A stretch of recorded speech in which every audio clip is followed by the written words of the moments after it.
chill. My kiddos, co-parenting best as, which I recommend if you have kiddos, do co-parenting best as. Easier said than done, yes, easier said than done. The intent is both sides get along for the kids. And all you bitter mom, baby fathers, if y'all bump heads after the relationship, yeah, y'all have personal issues because you have hatred towards each other, still in competition with each other, which is very healthy because the kids are really traumatized because they want the parents together, but y'all stop beefing after, then you end up traumatizing the kids even more. Then what? Who do you blame for the situation when your kids are hate your ass when you're older, as parents, quote unquote? So my situation, blessed, better friendship than a partnership. So, but the main reason why I worked on myself first and foremost, a lot of quote unquote adults, baby mama and fathers don't work on themselves. Typically the males don't, for the most part, because more narcissistic wise. So have bitter hatreds, all that bullshit, cause all that drama, because we don't see their partners happy. Like the guy who moves on, quote unquote, gets in a relationship, right? But his baby moms can be relationships. Make that shit make sense. But that's people that are bitter, codependent, and they're narcissistic every which way because your narcissistic traits: hate, pride, ego, lust, greed, power. Control that shit, man. If you can't control it, then you're the issue in life. So that's why I do every time I go live to say what I say. And I'm here for the girls, women, and single mothers. Boys, narcissistic traits, my side, I control it. Fuck you and your feelings. I don't give a shit, no empathy, nor sympathy towards you. You know, if you're narcissistically crazy, you lose disciples, do what you do best. Men, if you work on yourself, we're talking about vibing. Very simple. It's how you break it down every which way. That's why I don't care, you know, male, female, how beautiful you are, BBLs, OnlyFans. I thought on supercars. If you're broke codependent, you're broke codependent. You're the issue in your life. But you want to point the finger at everybody else but your mother. I mean, and your mother but yourself. Kill manaki. That's like they said. So that's the shit. That's why you have so many toxic relationships, so many bitter mom, baby fathers, and then you have environments, culture, religion. So it's little hurdles for the situation, but at the end of the day, everything starts with you. Everything starts with you. Every day above ground, what do you want to do in life? Do you want to be happy, sad, bitter, hateful? What is it? That's the situation. A lot of people don't know. They don't even know the answer to that. They just go on today. And the female, no respect to females, but like, yo, like, y'all can get all the filters, BBLs, OnlyFans, all the good shit, but y'all still better. Like the females in my DMs, I'll be like, I love all my conversations, but if you're narrow-minded, I'll always trigger you, you know? And that's the shit. Maybe that's why he wants to talk to me. Oh, sorry, Madam C. Oh. So with that, say what you gonna call it, like that's if you can't control your pride and ego, especially on the female side, especially not because social media, this phone right here. I was gonna say this: any female 80 pounds wet to 1,000 pounds wet. When they go live, they have hella viewers, likes, shares, gifts, all the good shit. But that's man-made bullshit. Like that's why I tell these females in my DMs, like, other than being cosmetic pretty, OnlyFans is all good shit, nice body, all that good stuff. Like, what do you bring to the table as an individual? What can you teach me in life? What can you teach others in life? Can you teach about breakups, how to get, work on anxiety, depression, trauma bonds? And they'd be like, what's that? Or I don't know how to. Go see a therapist. I'm like, yep. See what that's it, queen? You're beautiful and nice, cosmetically wise, but I'm too much for you. I'm on top of the mountain still with God and Lucifer and the universe. Love everybody. Have nothing against nobody. I don't care. Once again, $0 in your pocket. That's $0 in your pocket. I'm happy you're blue pill rich, but why are you still a crackhead alcoholic speaker? How come you're still in toxic relationships? How come we have anxiety, depression, paranoia, PTSD, suicidal thoughts, low self-esteem, anger issues? Make that shit make sense. And you're famous on social media. You're famous because OnlyFans nowadays, like rich people, how so? Because when they're sleeping, like rich people, they're making money while they're sleeping. But here's the best part: they're still crackhead alcoholic tweakers, booger, sugar, depression, all this boohoo me. I'm just like, bro, my master traits to trigger the OnlyFans. I have no sympathy nor empathy for you at all. You have all the money and power. Go get you see a therapist. Ask for a support team. This phone, use the correct, not incorrect way, which is definitely your choice. You don't have to have it ready for a trigger. You should want to, which is your choice. If not, be 20 years old, bitter in life. Be 30 years old, bitter in life. Be 40 fucking years old, still bitter in life. Make that shit make sense. 50 years old. How the fuck you 50 years old, still bitch about my mental health, anxiety, depression, still in toxic relationships. 50 fucking years old and you ain't figured out. That's how I was telling this older gentleman. I'm 42, 18 and a half, right? And he's 50. And we're, he's on my tattoos and stuff like that. My hoodie says, feed therapy, life coach, all the great jazz, with opposite sidewise. And he's like, what do you mean do free therapy? I was like, yo, I'm here for the whole universe, man. We're talking about it. And he was bitching about like ex-wives and all this. I go, well, no one's perfect, have our flaws, but if you don't work on yourself, you're not going to progress in life. I go, look at you, no respect. I go, no respect to when I said it, but see, my narcissistic traits will probably trigger you. You're older than I am, and you're 50 years old. You have more money power than I do, and you have no kids. I tell them, you have no kids, right? Single father on my side, 2 baby moms, 8 kids, and 19 years of my life. And why am I blessed in life? Because I worked on myself. I love the universe. I told them I went through my healing, awake, woke journey. Yeah, I'm done, none be above. All I hear is bitching about your exes and your ex-wives and shit. So you're just pointing the finger. But yourself. No one's perfect. We have our flaws. So why don't you work on yourself, see what your red flags are. All women. No, any boy and girl that says all men, all women, you're both broken, codependent. Every which fucking way. So I told them, you have no fucking kids. No respect when I tell you that. I have 8 kids. I have 1 kid. That's a lot of stress. I had 8 kids in the mix. There's a lot of shit going on. You know, when you become a father and mother now. And that's why I give mother's matter respect to every which way, because I have a lot going on. Every which way. And what do? He paid for the produce and just walked away. Not a buy, no nothing. I was like, have a good day, stay blessed, God loves you. Maybe next time we'll talk some more. And that's if he shows up. That's why as an individual, I fucking challenge the whole universe. 95% of the universe, you can't teach me shit in life. Boys, fuck no. Girls and women, we talking about it, because that's why 90, I don't know, my tongue always gets stuck when I say that. 98% of my followers are females. 5% are women. I mean, 2% are men, because they actually reach out and they're like, yo, like, well, you're saying some good shit. I'm like, well, I'm just holding your hand, got you, man. I'm not perfect. We have our flaws. I know I'm more good than bad, but why was I bad with my partners? Why do we bump heads? You can point and say, well, Zam, that's what men do. Fucking blue pill answers, man. So, anyway, but see, that's why I love Seattle. Deadass, like, this year I'm going to get way more attention because I got fresh ink on my face. That's what, like, my regulars, I've been dealing with them for like 10 years. Why? They're like, yo, you got more tattoos in your face? I was like, don't worry, no more. My face is done. I go, are you done? No, I go, no, I still got to do finish my biceps, in June, and then start doing my triceps, and then start doing my neck. Yeah, more. I was like, yeah, it's just, I go, 95% would be these words. I showed them, look at, they're just words. 95% would be words, and then 5% would be images for, analogies and metaphors. And then the lady like, why are you doing all this for? I was like, well, telling a story, the same story every day above ground. And on top of that, it's the crash course to life. I go, I'm just trying to simplify life for everyone in the universe. If you want to work yourself. If not, I pray for you and I go on my day. When you want to talk about your soft story, and especially if I spoke to you, I'm like, well, everything starts with you. You want to work yourself, so what do you want about the situation? I can't fix you or save you. I can heal you, guide you, support you, uplift, forewarn you, show my love to each other. And that's how we can do for everyone in the universe. But no one can fix you or save nobody. And that's what, especially the people I tell them, not even God. Like, what? Not even God? Not even God, man. He gave us free will. Our journey. That's why it's called the healing, awakening, eventually woke journey. That's why I say eventually, because it takes a lot to get to woke. Because, I say you have to, once again, you should want to support him. That's why I say it to the fullest. That's why I love to debate. Before I loved to debate, when I was a blue pillar, I love to debate. But I debated my man-made bullshit. Race, religion, politics. Hispanic versus Latino versus Spaniards, gangs, all this corny man-made bullshit. That shit does, like I tell everybody, all you blue pillars, especially on social media, yeah, you're influencers, quote unquote, right? But you educate about man-made bullshit, but make this make sense. You're zillions of followers, famous every which way, models, don't give a fuck what you is, but you know all about Incas, Aztec, slavery bullshit, right? But as an individual, you're still a crackhead, alcoholic, tweaker, booger, sugar, broken, codependent, toxic relationship, anxiety, depression, all this tattoos on my neck. Why? Make that make sense. Why don't you stop educating people about man-made bullshit that want to benefit you? It'll benefit you a man-made dollar, but that's what the damn fault about the dollar is. 95% of you are what you want to call are for sure broken, codependent, and if what are you doing? Looking for love and people and happiness and man-made bullshit. So have all the BBLs, all the trips to the universe, have all the fucking Bugattis you want, but every night you can't go to sleep because you have depression, anxiety. Make that make sense. I'm just like, yo, that's why I love TikTok, because it's true. Make that shit make sense. How the fuck, once again, to brag, my pride, my narcissist trait me wise, single father, 8 kids, 2 baby moms, 19 years of my life, saying what I'm saying to the fullest. I'm the happiest motherfucking universe, because why? I worked on myself.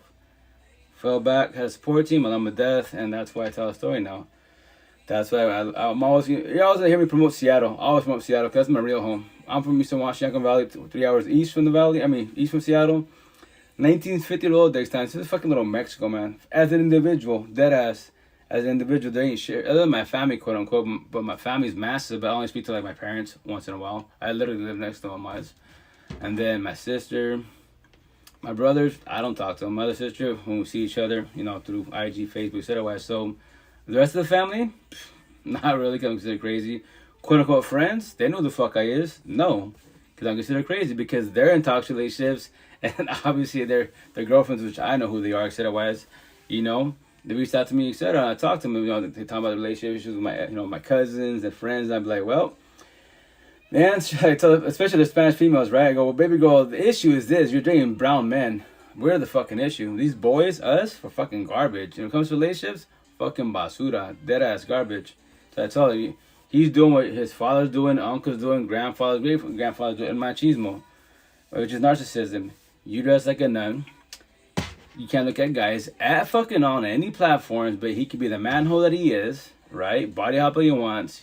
You're gonna forgive, not forget. Obviously, give him 1,000 chances and go to church, pray, and all that good shit. And you still be by your side, like your mother, auntie, grandma, great grandma. Make that shit make sense. And I tell him that's your choice. Okay, can't get him on. I go, that's definitely your choice. That's I go. If you want to be miserable for the rest of your life, then do so. This is your life. It's not his. It's not your parents. It's not your kids. If kids are involved, yes, you said then, and I get it. That's why it's called co-parenting. And you do it on your side. The intent is both sides, but you can't speak on your ex's behalf at all. But you can verbalize boundaries. You know how to say no, like, yo, no. If you have nothing positive to say, don't say shit at all. If it's not about the kids, don't say shit at all. Keep that negative thought to yourself. And I mean, I give people shit. You need more hugs, less drugs. Shit, like, fuck. Why are you still bitter in life and we're not together, you know? And my first baby mom, you know, she's doing better, but MIA. But I know why she is the way she is now because I worked on myself.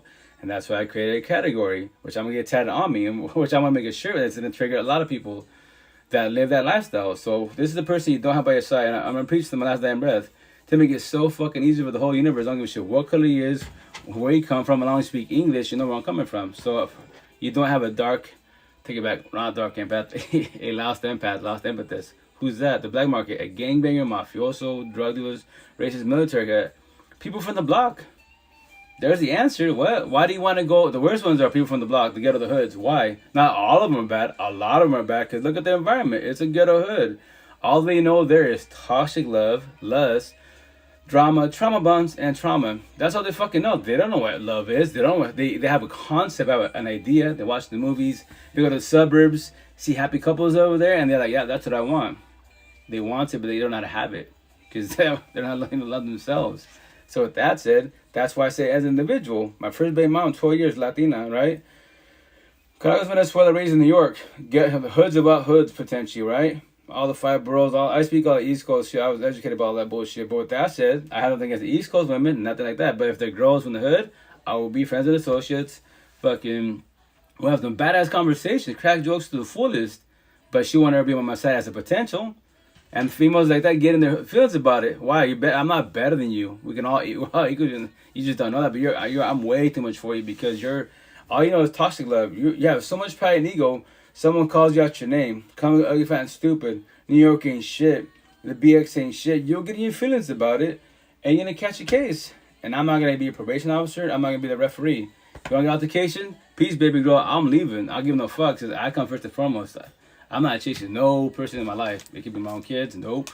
I don't need you in my life. I want you in my life. All you people that need people in life, they're chasing people, you are building codependent. Why are you chasing people that don't chase you? That are not matching, you're just taking the energy. Why? Make that shit make sense. Because I need them. Go chase them. I pray for them. That's it. And when they do whatever they want with you, which is shall. When they cheat, which is shall, then who do you blame? God, Lucifer? That was your choice premeditated. You thought about that shit. You're praying, planning, hoping, which is gaslighting, manipulating your own person, not even knowing that shit, that they change their ways. Do that for many years to be. Let me know how that shit pans out for you. Oh, man. Fucking tired. But that's why, once again, yesterday, I tell you something. So yesterday, the market in Seattle, you know, I haven't seen my customers for like, since like November, I believe. So it's always cool to catch up with them, wise. And then, like, once again, this year, I have for my more tattoos, that, you know, I'm flaunting, like, you know, my sayings and stuff. So, making shirts, all the stuff that I say in my head, or I say verbalize on here, I'm going to have it on my shirts, etc. So, my shirts will do the talking when they see me in the streets and all that good shit. Especially the ones that trick. Like, this one, I was wearing this at the gym, right? I take it a lot of guys and girls. It's funny because they're all like talking to me about it. So it says, the side chick can become the main chick, and you're gonna go from the woman that he was cheating with to the woman he's cheating on. So hella people in their feelings about that. I was like, yo, it goes both ways, males and females. You don't get involved in people's situations at all. That's why you gotta work on your heart feelings, control your fucking heart feelings, right? And then in time when you're going yourself, you make choices with your mind, head, common sense, and then your heart feelings. Because if you do heart feelings first, I promise you, 1,000, you're always gonna fall on your face. When you always use sympathy and empathy for everybody, fall on your fucking face. Especially when you're dealing with elusive disciples, people narcissistic. They tell you a sob story, play a little victim, mom's not there, dad's not there, my ex did all this shit. But you look at them overall, their environment, they're fucking running the streets being wild. Elusive disciples. All they know is toxic love. But you feel sorry for them, so you're going to take them in. That's why I said, I love that analogy, which I'm going to make a shirt. You know, they're a puppy, and it's outside, it's wet and cold, and it's raining. So you bring him in. Cool, bring him in. Feed him, clothe him, bathe him and shit, right? Help him out. But in the morning when it's sunny, boom, then go back in the streets again. Remember, yo, the door's always here. We can talk and vibe as friends and associates, not as partners. But no, you don't have to do that shit because you're not control your heart feelings because your empathy and sympathy, for them wise because their story. So you let the puppy stay there by your side. It grows to be a full-grown dog and it fucking bites the hand that feeds them. Then what? Who do you blame? The puppy? Lucifer, God, what is it? That's why I tell people one time where you work on yourself as an individual. I judge everybody. Matrix talk. I see square and circles. And by the narcissist, I see him everywhere. It's so fucking easy, man. It's like coding. Yep, she's square. He's a circle. In between. It's so obvious. Body language, tone of voice, facial expression. Where's the eye at? Environment. How do they function? Like, perfect example. You're in Seattle? No, let me give you a crash course to life. It's really easy. Downtown Seattle north to like South Everett, right? North, east, west. That's the suburbs. Mainly Asian, Middle Easterns, and Asian and white folk. So it's the suburbs, chill as fuck. Downtown Seattle, south side. Downtown south, east, west, same shit. But that one's ghetto. It's the hood. So if I want to do benefits, easy ass benefits with no I gotta spend a lot of money. Nope. I go downtown Seattle, south side, ghetto hoods. Why? Because the hoods, those women, aka girls wise, all they know is toxic love. I did it before without social media. I had to talk to all these females when I do my benefits. I had to talk to every single one of them, and then I talked to why. But the cool thing about Seattle females are extroverts. They're not introverts. They'll talk to you no problem wise. So with that said, if I want to go any part of the world, as you go to ghetto hood, please look at the way I speak. This conversation, these girls will be like fucking minds will be blown. Like what the fuck? When I say it's us, we're the issue. They're gonna get hella happy. Like oh shit, finally some guy says they're like yeah, I figured it out. I wasn't the bad guy then, for the most part. But now I know why I was in a toxic relationship. Why opposites attract. Why I gave chances because our flaw as empathetic people, right? I don't give a shit what color he is, where you come from. I see the good. When you think that to yourself, I see the good in them. You already fucked yourself every which way because you're gonna have them by your side. Like yes, we all have our stories. There is good in everybody, but the question you gotta ask yourself when you're observing people, and when you're ready to observe people, are they more good than bad or more bad than good? If they're more bad than good, why the fuck do you want them by your side? You can't have friends and associates. If you can't handle your heart and feelings, have them associates. Show them from a distance. That's it. Don't be disrespectful, which is definitely your choice. Hi, what's up? How you doing? How's the family? How's life? And that's it. Go on with your day. Then you blessed. That's why rejection is protection. This is your life, not no fucking. It's not your parents. It's not your kids. Nobody's your life. So why don't you make it happy best as an individual? And then from there, what is your environment? Control the shit out of that. That's why I say control. I haven't actually said on me. It's on here. Control and protect your energy and environment peace best as. This is your life, not nobody else's. If not, stay empathetic, right? Quote unquote. Be the good guy, good girl. And then from there, fucking be a people pleaser. Put everybody in the mother like I did, like a dumbass for 30 days of my life before your life. Put all that pressure and stress, and then have kids in the mix. Have partners, have toxic relationships.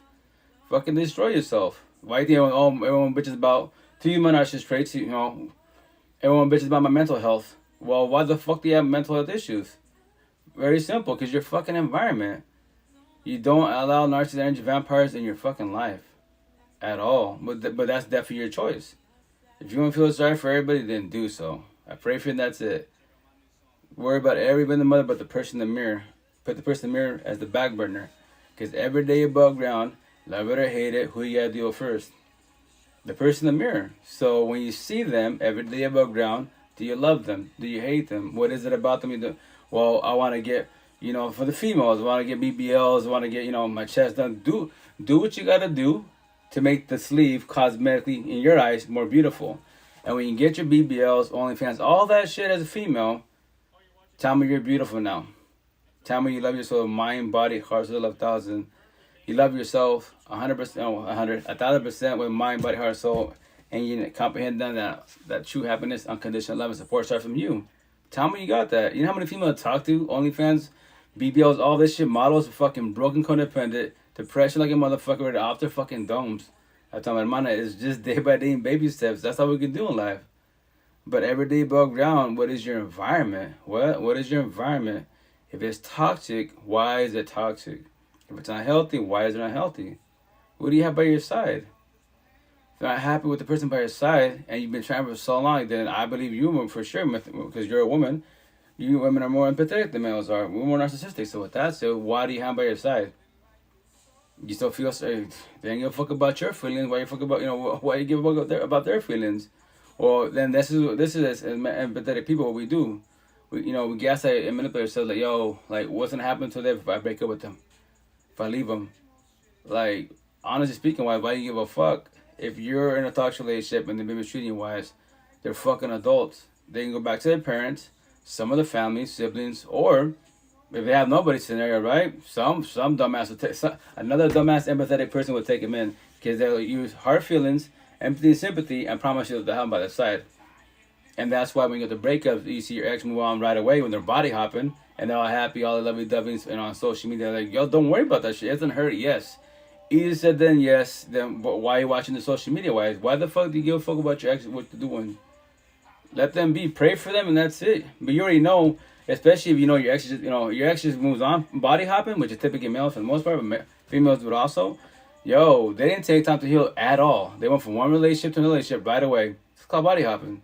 So with that said, for now they look like happy, but those relationships typically start, 30 days, 90 days tops. How so? Because it starts with lust, then goes to love, then goes to toxic love, and then what? The spark's over. So you guys bang like bunnies for 30 days, 90 days, and that's it. Cool, get the lust out of you. After the lust's done, nothing in common. You're like, how the fuck am I with this person? Fuck it, whatever. Cool, fuck it, whatever. And then enjoy another toxic love relationship to be. Pray for you, and that's it. Like, man, that's what I want as an individual. I want to ever be in a toxic relationship. Because I tell females, I say my life all the time, I don't need you in my life. I want you in my life. If you need me, you're born codependent. You should want me in your life. And with that said, it's called match energy, not take energy. You see that door right there you came through? So to remind the females, I tell females all the time, the potentials, the door's always there. You can leave whenever you want to. Whenever you want to. I can't force you in my life, vice versa.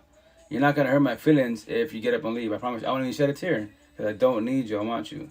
So with that said, if I'm too much for you, that's what I'm too much for you. That's what individual. What am I doing? I'm doing the live whatever time, 1 in the morning Pacific time. Right? If I had a girlfriend that was like, yo, why you always put so much time and the effort in social media? Because I'm telling a story. That's all I'm doing.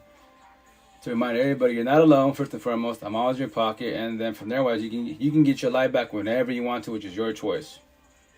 Whenever it's not ever too late to be fucking 60 years old and fucking hearing this shit and working on yourself. What? You can become blessed at 60 years old. It took you 60 years to figure it out. But remember, don't be too hard on yourself if you have no support team. If no one teaches you about empath and narcissist, deflection, projection, reactive use, trauma bonds, how we function spiritually, emotionally, mentally as beings, then guess what? You're in a general cycle. Dead ass. If you don't believe me, mom, dad, you know what deflection, projection is? No? Grandma, grandpa? No? They're blue pillars like you blue pillars. They were winging life like you was winging life. That sucks. And from there, wise, their environment. At work, in the streets, fucking so nowadays, just technology, social media. Like our generation, if you're like, before cell phones started having what, 94, 95-ish, roughly, right? 95-ish, I believe. Don't call me now, but around there, wise. Before cell phones, all this fucking entanglements was not really happening. To be cheating, yo, you gotta be fucking like the biggest balls in the fucking universe to be cheating at that time, wise. And on top of that, you gotta know people. I have to actually call it her home. Scenario, I have a girlfriend, right? At that time, if I didn't at the time, but let's say I did. And anyway, if I want to cheat on her, I have to get hold of let's say I want to get hold of Joanne. So I have to get it, talk to her directly. But in high school time, be a lot of introverts, right? And from there, when I call her home asking for her, if her dad picks up, what do? Hang up. If her brother picks up, if it's an older brother, hang the fuck. I'm waiting for the mother, a little kid, or Joanne to pick up the phone. So yeah, but nowadays, there's a zillion options in this phone. All these fucking dating apps, which I'm gonna talk about dating apps in a second, because dating apps in my time compared to fucking 2023 dating apps now, fuck, garbage, deadass, man. My personal opinion, because I'm on them right now, I'm just like, people are fucking paying for conversations. Like, yo, you don't pay for conversation with fucking therapists, counselors, life coaches, and shit. Deadass, you don't pay conversation. People, well, on dating apps, I'm like, I did that. I think I did a lot last weekend. I forgot the name of the app, Zeus or some shit. And I was like, to have a conversation, you gotta be a membership. Like, fuck it, cool, $30, $10 a month. Why not? Conversations. Oh no, it's not. It's just not that. That's just to get it going. And then from there, for coins, what the fuck? Some are tokens. It was like 40 tokens for like $12. So I'm thinking, cool, 40 messages. Oh no, each fucking message you can just say hi. That's 10 tokens. I was like, what the fuck? And I was doing this conversation with, I say girl, to trigger the females. If you want to call yourself a woman, quote unquote, yeah, you gotta be healing, awakening wise. You gotta be open minded. If you're a fucking introvert, I get the introverts part. But with that, so when you're comfortable, yes, now you open up, have a conversation. We're talking and vibing. I get it, because I was an introvert also, right? So with that said, but if you're talking about relationships, my conversations, right? And all of a sudden, like, as an individual, like, with that female, because I didn't know anything about coins and bullshit, for 8 messages was like $25. And I was like, yo, everyone, I tell people I'm the cheapest day in the universe. Like, yo, buy me teriyaki, I love you. Deadass, I love teriyaki. So with that said, when I paid for the second time to respond to her, I was like, shit out.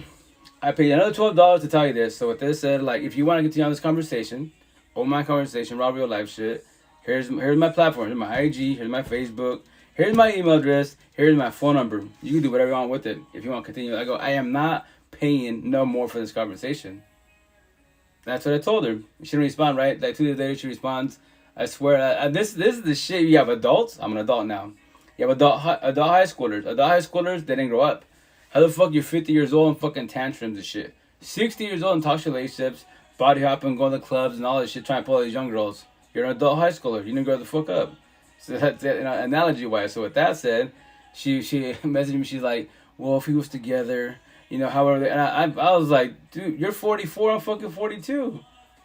Dude, I'm an adult. You're an adult. I'm a man. You're a fucking girl. 44 years old. You ask me a fucking middle school, high school question. I just give you all my information. And there's not a force upon that. It's definitely your choice. And you still want to try to have a conversation with me? Like, I am not paying for a conversation. I am not broken codependent. I am not desperate in life for a conversation. That's why I love Seattle. Yesterday wise, right? With females, hella conversations. New customers, walking in the streets, whatever. There's little market going on. Yes, my dad's little business setup he's been doing for so long, and blase, all that good shit. And then there's just, many conversations, a lot of females there, especially single moms, right? And there's one, that stood up to me wise because she asked me some raw, real questions. That's what I love. Women, we talking and vibing. Fucking girls, run from me. I don't give a shit. See my tattoos? You have the right to judge me. And people say, oh, no, bullshit. Everyone fucking judges. Everyone judges. So with that said, you see a brown person with a tattoo, what do you think automatically was? Without me opening my mouth, gang banging my future drug dealer. You have the rights to do that shit. I don't want to get offended. Now read me. What do I talk about?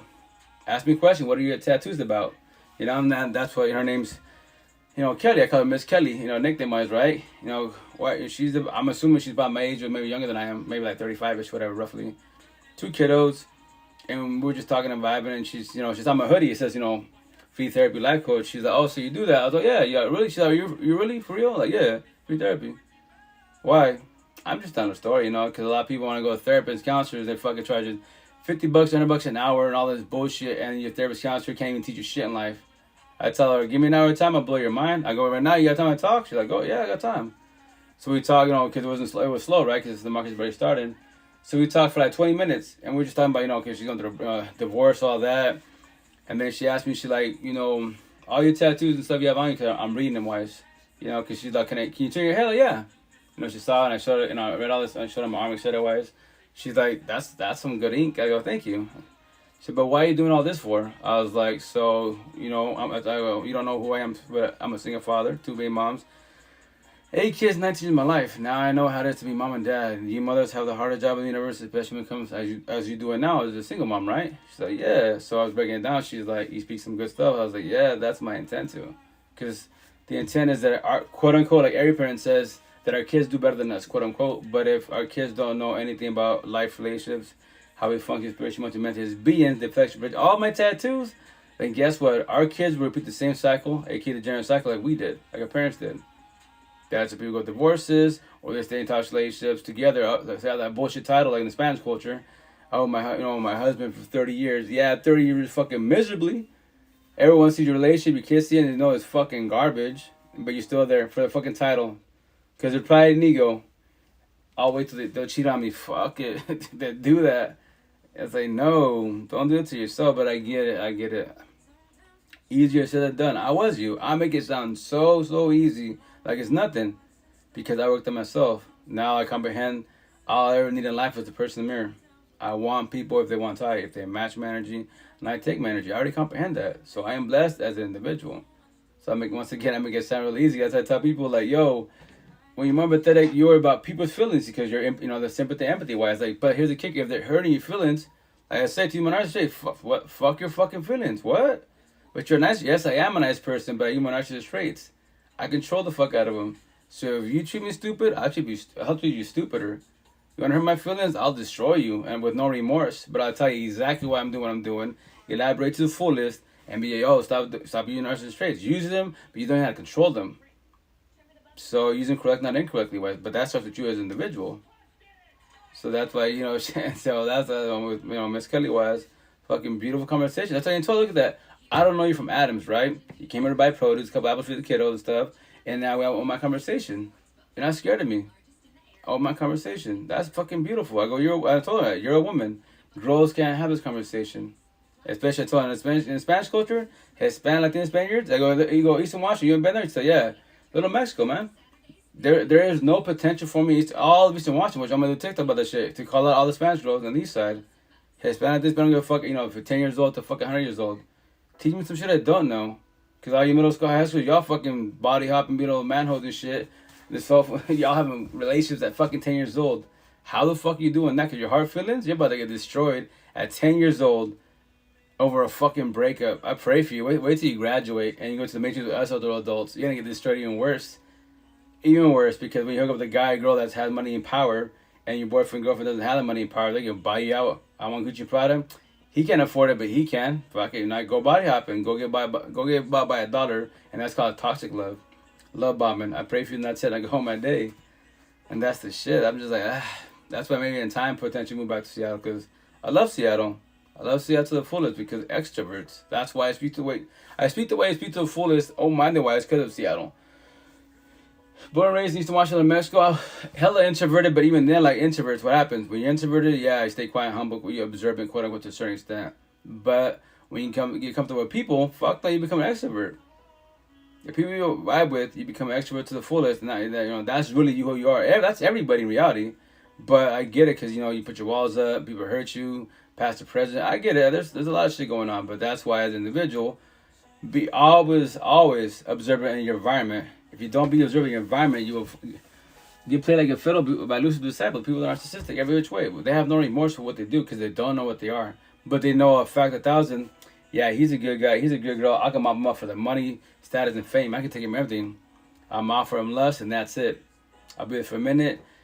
When I get what I get, I'll take the love from them. I'll take the money, power, everything, their beauty, destroy them, trauma bond them, and from there I'll move on to the next. That's their job. Give loose to the disciples, give them their props. They're beasts of what they do, but remember this, they're broke codependent to the last dying breath until they work with themselves, which is their choice. Why should I worry about any of my exes? Like my first baby mom, de la calle, Spanish, English, a person from the streets, a street mentality. It's an Ebonics terminology that I use. I've been using that since my first baby mom. That's what I told her. You're de la calle, what? You can go fuck if you're a woman, you're not a woman, you're a girl. You're from the streets, the ghetto, every which way. Yeah, you're beautiful, nice body, etc. But that's what you offer is lust. That's all you can offer. You can't offer love. You know what love is. That's why I say all the time, de la calle is by my side. Nope. Friends and associates, yes. partners, you won't ever have a chance with me. I'm way too much because you're broken codependent, you're hella jealous controlling. I'm on social media. No female's gonna come in my life as a potential. And guess what? You're too much on social media, you talk to too many females, and oh sorry. Evil. Do I sell that Pike's Place? Actually no, I actually sell that I didn't even see your comment. I actually sell over there in Issaquah, and then that's on Saturdays, and then Thursdays is Duval, Washington Wise, and then Wednesdays is Camas. But the intent, quote unquote, I'll only be doing Saturdays in Issaquah. Went to fight with my boy boss, but remember this: in life, you work on yourself most definitely, but you adapt to your situation. So with that said, my boss was, aka my buddy was, he's an asphalt company. So I'm blessed that he gave me a job, right? So I'm like the secretary, IT guy, and that's why I'm messing with shirts because I got he's teaching me wise basics. I'm the one that's going go deeper into wise because I'm a geek techie. So then he just started his company again, so he's starting fresh. So the downfall by the situation is like I haven't got paid for the last 2 weeks. So I'm like literally scraping by. So that's what I'm talking tomorrow. But I'll help you for now, right? Until until your company's going smoothly wise. But with that said, I'm gonna adapt to my situation. If I don't get paid soon, I'm gonna do Wednesday and Thursday in Seattle. And so your job's consistent. I'm getting paid weekly, like I'm supposed to be getting paid. So that's why I tell people in live, you just adapt to your situation and don't worry about hurting people's feelings. The words gonna tell me like, nah, like I'm not cool with that. And I'm like, why? Why? Because I know you're the boss, quote unquote, but I haven't got paid for 2 weeks. Why? So I gotta pay bills and maintain. So I'll do part time until he gets, going straight. Or you can say no, it's not hurt my feelings. But how are you gonna pay somebody else to do this position if you can't even pay me? You can't even pay your other, employees. But the thing is, people are scared to hurt people's feelings. Like I give no fucks. Like no, or adults or my conversation wise is raw real shit. If I'm too much for you, there's a door. I tell people you can't hurt my feelings. The only person that can hurt your feelings in reality, you break it down, is the person in the mirror. That's the person that destroyed you every which way. But why did that person destroy you? Because you allowed people to destroy you with petty ass words. You got child trauma from your parents from where they raised you, right? Then you got bullies, and when it made it really, really fucking hard, dead ass. The only reason why life becomes so hard and then all this mental health, depression kicked into the fullest, relationships. The only fucking reason why. 1,000. But you gotta be honest with yourself. Think about it. Well, relationships, how so? It could be a healthy relationship, but if it ends, why did it end?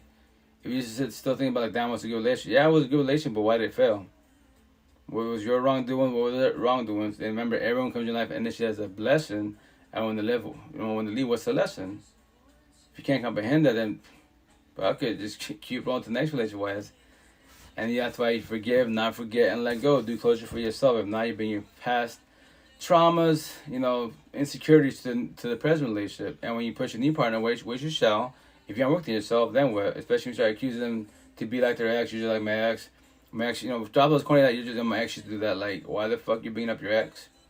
I am not your ex. That's the past. That's why you should work on yourself individually. If not, then you're gonna be in a lot of toxic relationships. And once again, blame everybody in the mother for your mistakes. Then do so. I just don't feel sorry for you. To use my narcissist traits, I don't feel sorry for you. Especially once again, when I want to talk to them, I'm just like, they're so confused because I tell them I was like you. Broken codependent, you're scared to be alone. Like I go, nothing wrong with being alone. You know that, right? No one cheat on you, verbally, physically whip your ass. Nothing. It's just you. It's the loneliness that beats you up because I go, you're a detox from codependent. I need. You don't need. You want.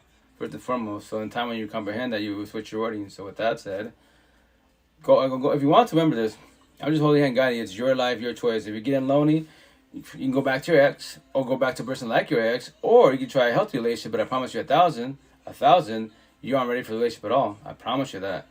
And then when you destroy that person, which you shall, when you fuck it up, which you shall, remember me. Before your head hits the ground, remember me, then hit your head. But as a friend associate, give me your hand. I would pick up 1,000 times as a friend associate, not as a partner. I can't fix you or save you at all, and vice versa. So with that said, that's what I tell them. I'm just forewarning you. Hurt people. You're hurt, and they say they're more healed than you are. But they give you a chance because empathy and sympathy wise, but they don't know this conversation because no one's talking about this conversation. And when you self-sabotage, like you just told you what you're about to do, which more like you shall, then what? You only tell them, sorry, I didn't mean to hurt you, or you're scared because it's too healthy for you because all you used to is toxic love. Being verbally, physically abused, No fucking TLC, no affection, nothing. Garbage ass, toxic ass relationship, which is called toxic love. And this person give you love. They want to give you TLC, want to hold you, be affectionate, every fucking thing. And you get scared. You're going to cheat on them, push them and go back to your exes, or, just break up with them because it's too much for you. Sorry, it's not you, it's me. I thought I was ready. Yeah, think is not knowing. And that's why hurt people. Every fucking which way. And then heal people every which way. So it goes vice versa. It depends what you say as an individual, if you worked on yourself, if you're ready to. If not, then keep destroying people, or just keep being in toxic relationships. I mean, I tell people, when y'all hear my pods, watch my TikToks, you're fucking, like 25, 30. It took me 39 years of my life, 39, now 42. The last 3 years of my life, blessed. So to call out the whole universe, if you're younger than 39 years old, 30 years old, 25, you're ahead of the game. I just give you all the answers to life. But my side, I'm telling stories, I know what I'm saying, so it's called communication comprehension. On my side, your side communication, you don't have to comprehend, but you're ahead of the game, so I'm calling you out. So if you're 20 years old, 25 years old, hearing this shit, watching this shit, yo, beat me. I challenge you. Become woke at 39 years old. But I prefer it before 30. Imagine me 30 years old. Gracias, hermana. Imagine me 30 years old being blessed in life. That you don't need people. You want people. You walk the streets comfortable as fuck. You can see all the bad environments. You can see all people going through shit. And, and you just tell a story. Guide people and that's it. You're fucking blessed. It's the best feeling in the world. Like, yo, time is irrelevant. When I sleep, I die. No more insomnia. No more thinking. What do you got to worry about? My bills, they're stacking. What can I do about them? I have no money in my pocket. I can't do shit about it. I know. But I can adapt to my situation best as. Yes, I can. And that's what I'm going to do. So, but as far as that, I don't worry about, okay, well, I'm going through, bills, all this shit with the woo, but I don't got a partner by my side. Right? Because I choose not to have a partner by my side. And so there's a potential. That's how I tell you, shoot your shot. But remember, you just got to be ready to be in a relationship. I'm trying to type of long-term, last dying breath. If you're ready for it. Even if it's too much for you, you're not gonna hurt my feelings. So I tell everybody, when you work on yourself, you don't worry about hurting people's feelings, because elaborate about the situation, because you gotta know what you want in the situation. If not, then think. But think is not knowing. I tell my kiddos when we grocery shop or whatever, like, yo, we got milk, we got bread. Like, I think it don't matter, in the van, loaded up, ready to go.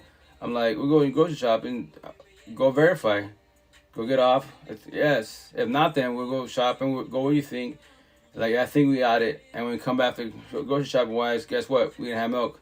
And the intent was just go for milk and buy other stuff. Now I have to go back all the way back to because I'm bored to buy milk. And that's what I tell my kiddos. Everybody, think is not knowing. Well, just double check really fast to verify. That's how you're doing. Yeah, you're right. It's not about being right. Just holding on guiding you, man. Because now you're going to be backtracking like crazy wise. Or you're going to be triggering people over. You're going to be fighting over fucking milk. Over a fucking piece, a fucking loaf of bread and shit. Because now you're tired, exhausted. Damn.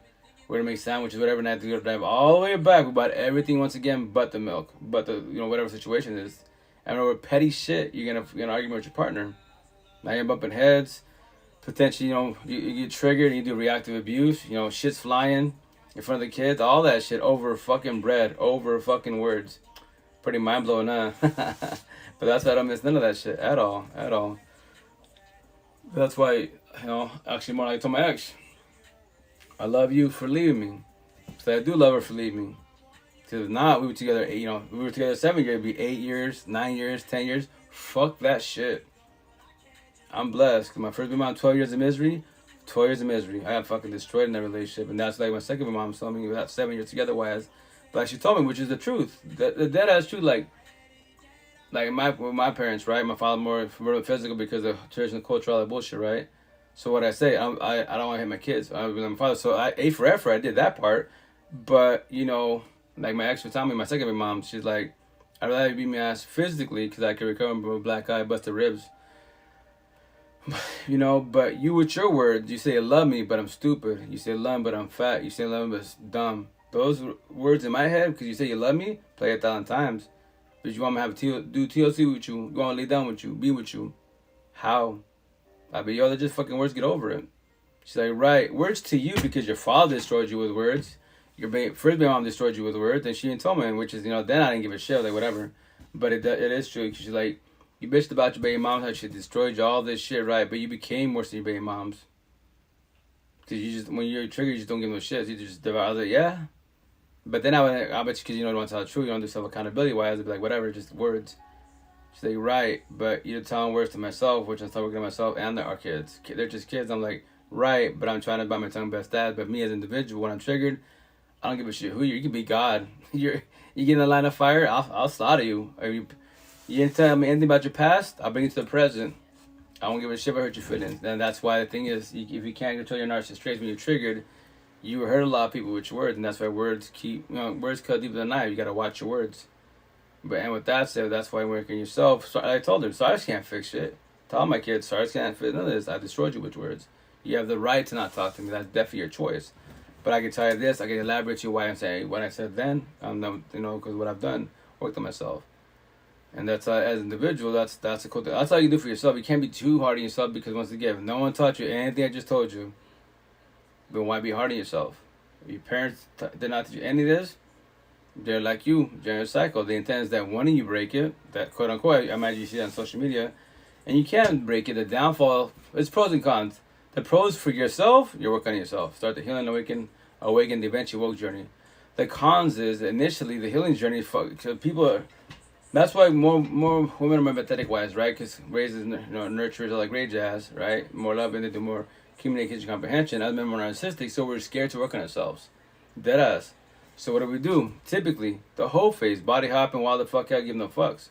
That's why women gotta be very observant to potential to be, because man, if you go with your hard feelings, because you're empathy and sympathy and shit, you're always being toxic relationships. Because when they love bombing, you're beautiful, all that shit, it's just like they want to buy it, especially when they have money problem, the gifting on social media, all this shit. That's called love bombing. The honeymoon phase. They're gonna sell your fucking dream. Are you ready for that shit? Because I'll give you 30 days, 90 days tops, and that's it. This shit's over. I won't be surprised when they mop you up or they pass the boundaries of the females. They just want that lesson. That's it. You just didn't see it, man. But yes, they tell you beautiful body, all this, to buy a gift, fucking exquisite dinner. Awesome, man, made bullshit. That doesn't make him a good person. Just because I'm a priest, talk about God and go to church all that good doesn't make me a good person. I could be the biggest loser disciple. Behind closed doors, I'm fucking destroying, body hopping, all that shit after hours, after church. Y'all don't know that, right? But that's my choice. But that's why as an individual in time when you're working yourself, you gotta be judging everybody for who they really are. Are they being nice? Are they acting nice? They're offering you love or lust. If you can't tell the difference, if you're empathetic wise, you're gonna get destroyed. I promise you that, and they won't have no remorse. That's why it's called energy. And empath and narcissist, we both observe and feel our energy wise. The downfall when you're more empathetic tradition wise, especially when you go to religion, all that good shit. That guy grows about to get destroyed with no fucking remorse. They're about to get destroyed. But that's why you gotta be observant. If not, ask for help, ask for guidance. Like, why do I always, hook up with bad people? Like, it's always opposite attract. Like, right, well, see that person right there? He's dressed on point, businessman, suitcase and shit. That's awesome. It's from the suburbs. That's cool, but that's lose the disciple. Just be observant. Look at the way he carries himself. He's always passing boundaries and shit. He's with his girlfriend. That's his wife, right? But why is he checking out all these females? He can't control his lust. Right there, you see? But he's got a nice suit. Got a nice Ferrari and shit. That doesn't make him a better person. Lose disciples. He's mammy rich, blue pill rich. I'm red pill rich. That's why I told that guy. I thought I say that with that 50-year-old. He said about he got businesses, all the houses. And that's what I told him. Like, shut up. You're bitching about your 2 ex-wives, right? Your ex-girlfriends, all this shit. Women ain't shit, blah blah. All women, right? I go, you're 50 years old with no kids, way more fucking money. Dude, you got businesses and houses and shit. I can't say that. But here's the situation between you and I. You're 50 years old, I'm 42, right? I go, you're blue pill rich. He's like, what do you mean? Let me elaborate. I go, I'm gonna get tatted on my hands. Like, Matrix, blue pill, red pill, but I'm having it right here. Blue pill, red pill, but since I go, you are blue pill rich. So you have mammy shit. You have houses, cars, all the good shit, right? No kids, but you're still bitter in life. I'm red pill rich. I don't have what you have, but with that said, in my mansion, you see my tattoos? My mansion, I close all doors of pain. All doors of pain. I let go of my exes, past pain, toxic love, trauma, and child trauma. That's why I don't have anxiety, depression, paranoia, PTSD, suicide thoughts, low self and anger issue, which triggers what? Overthinking, reactive views. I go, you're 50 years old, you have all this shit in my neck. You have all that. Every day you bug down, you're fucking bitter. Look at you bitching about your exes, and I don't know who you are. On my conversation. So I'm rapid rich. I go, in my mansion, I close all doors of pain. So I'm Repo, bitch. I'm a beast. I'm a god. I'm immortal. Zeus ain't got shit, and I, because Zeus fell to lust. He don't know how to control his what? The lust. No self-will. So with that said, you're 50 years old, man. You have all that. So what are you doing? Like a lot, 95% you're like you broken codependent.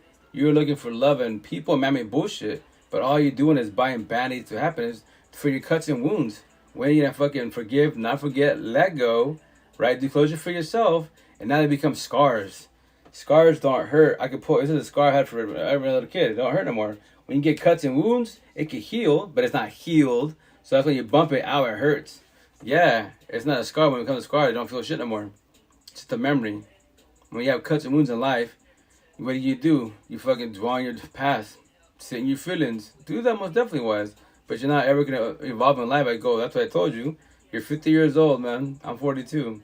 But the last year of my life I've been blessed because I worked on myself. That's why all my tattoos. Y'all have the right to look at me crazy. I go, you men, quote unquote, look at me, or even Seattle wise. You don't ask the questions. You try to focus on my eyes, but obviously the words are here. Why are you scared to ask a question? I go, how come all the women here ask me questions? Or they ask, can you come closer? They're not scared. That's why 98% of my followers on all platforms are females, women, girls, women, single mothers wise. That's what the mothers, the single moms and moms be talking and vibing. Because now I know how to be a mom. Now I know I learned the hard way, quote unquote. But once again, I can't be too hard on myself because dad, you know about co-parenting? What the fuck is that? Yeah, because they ain't co-parenting, right? So on and so on, because they're still together wise. But tradition wise, the man just works and that's it. He don't deal with the kids. Like I was doing. The downfall of the situation, it just, your relationship can, become destructive and shit. And that's the shit becomes right. That's why I was telling, Miss Kelly and shit. I was like, that's why I tell the guys, relationships, above the head with your girlfriend, wife, and y'all kids, I promise you 1,000, you can start fresh today. Help her with the laundry, help with the garbage, help with the dishes. Fucking hug her, give her a kiss. Baby doing a good job. Fucking she hates, but she'll love you a little bit more because you're trying. I promise you that. I go, at that time when I was doing my breakup, I couldn't say that shit, but I was saying that for others. A lot of guys reaching out, hey, thanks for saying that. Like, yeah, because I was you. Fucking miserable, trying to figure this shit out. And then downfalls in relationship-wise, people about tradition-wise, we fucking put like every bed in the mother before our own person, before our own kids. That's what I was doing. So I was so sabotage relationship. How so? Because I was people-pleasing for my family, friends, customers, before my own partner and kids. I would have, my ex would have to do things and the kids, and I'm doing everything. I fucked it up pretty bad. Cause I don't hurt no one's feelings. Like, fuck that. That's after my breakup 3 years ago. Once again, the healing journey is painful. Because why? You're going to detox from codependency. Your ex not by your side. And then you're doing the awakening part. That's when you start focusing more on yourself. Not too much energy on your ex wise. So you're trying to dissect it, comprehend why it failed. And then from there wise, you start verbalizing your boundaries. Starting to say no. It fucking feels good to say no. When my family friends ask for favors, I'm like, no, I'm watching the kids. What? I'm going through a breakup. And I said, no, what? That girl made you crazy. So now I'm like, no. It's fucking no. Why can't you accept it? I go, I've been helping you guys for 30 years of my life. Every time you just fucking favor some bullshit, who do you call me? My dumbass. So with that said, I'm saying no. Find another dumbass to help you out, and I'm just focused on my kids and myself, trying to figure this shit out, trying to get my life back.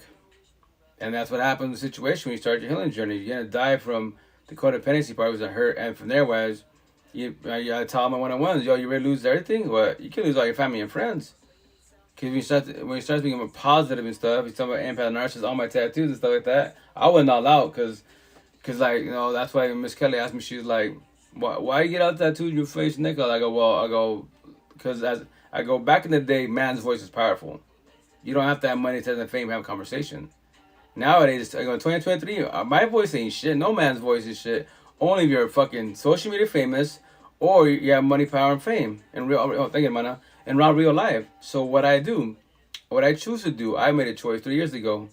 I would do my lives on Facebook, on YouTube, right, and IG. Not getting recognition. It's not even about recognition. It's trying to get to tell a story, get the point across, right? So what I do, I was like, you know what? Fuck it. I'm gonna start my, ink therapy. They're just words, so I don't gotta talk.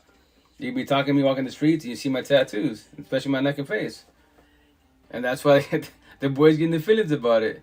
Especially when they see the cell phone in my hand, the guys, they walk up and start playing. Why you put a cell phone and start touching my wrist? I'm like, well, if you use the phone correctly, talking to people, networking, this is called networking wise, a lot of respect, no passing boundaries, but if you use it incorrectly, what do you mean do incorrectly? Well, you're trying to do the Jada Ogden entanglement. It starts with the phone, social media, third party. Jada and Will Smith, yeah, A and B in a relationship. It's only, A and B. No, they fall to, see the August, the past boundaries, going IG, DMs, what's your snap, all this shit. It's a premarital. Typically, the guys get serious, right? And then the their girlfriends, why look at me? And they look at them. And they don't even no one's going to say shit. The vibe, the energy has changed. Why? Because obviously he passed boundaries. Or let's say he did fucking cheat. There it is. I go, that's why I'm a cell phone. Use the phone correctly. We talking to vibing. Using it correctly, you're doing your entanglements, or, you're passing boundaries. I tell them, if you worry about this phone and your relationship, it's fucking over. If you have insecurities about the cell phone, don't be in a relationship at all. That is your personal insecurities from the past relationship. Not every guy who goes and cheat on you on this phone. They can, yes. But it's so fucking easy, because if you can't control your fucking heart, feelings, and emotions, I promise you 1,000, you're gonna pass boundaries, because if someone else treats you good, other than your partner, what are you gonna do? Fucking body hopping all day, every day. Start with the emotion cheating. Hey, you're beautiful, you look nice, all this shit. You can't put that fucking shit on their post. Let's say if a girl takes a selfie, what I say, especially with a selfie, all good shit, so the whole world sees it. Queen of my sister, in the respectful manner, no passing boundaries, gave me a compliment, you look beautiful, nice outfit, etc. See? But why did I say everything? Why can't I just put a comment saying, yeah, you're on point, you're beautiful? The situation that you can do it very simple. The downfall is, let's say scenario, out of all the people that put comments, she liked my comment, right? She shared my social media, she's what I'm about, and maybe in her head, can remember overthinking. If you don't control that shit, she probably thinks, hey, maybe he likes me. Look at the compliment. That's why I thought, even see out the market this time. Even with my ex-girlfriend wise, I say that all the time. No passing boundaries. Give you, compliment wise, you look beautiful. Your outfit is really nice on you. They'll be like, thank you. Well, yeah, and obviously it makes people feel good. But that's why you always verbalize it's just a compliment. No passing boundaries. But with that said, once again, in Seattle, females are not virgins. They're not introverts, they're extroverts. They even tell me, like, what happens if I want you to pass boundaries? Like, oh, well, I'll keep that in mind, but actually I'm just keeping it humble. I got my girlfriend. Like, even now, I'm single, right? 13 months now. So I'll be like, oh, I'm just telling you comment-wise. But we can talk and vibe whenever we want to. And we exchange your number, social media, whatever situation is wise. And go from there. Conversation can progress to a lot. And if not, stay friends and associates. So that's time. Because they'd be like, you talk to everyone that's here in the market. Like, yeah, I love everyone. I love the whole universe, man. And I tell them, especially at the farm market in Seattle, analogy for me as an individual, not for you as, was that this is my heaven on earth. No racial intention, no bullshit, no blue pillars, it's red pillars. We're talking about vibing, especially with the women. For me, individual, Seattle, fucking potentials everywhere. Fucking everywhere on the north side, easily, because why? Oh, my conversations. These women actually want a healthy long-term relationship-wise. But their walls are up because they're not just going by looks, money, and fame. Come on, Seattle's rich as fuck. But once again, just because I got a Bugatti doesn't make me a good person. I could be losing disciple every which way to the fullest. But I could use man-made bullshit to get people's attention. Yeah, easily.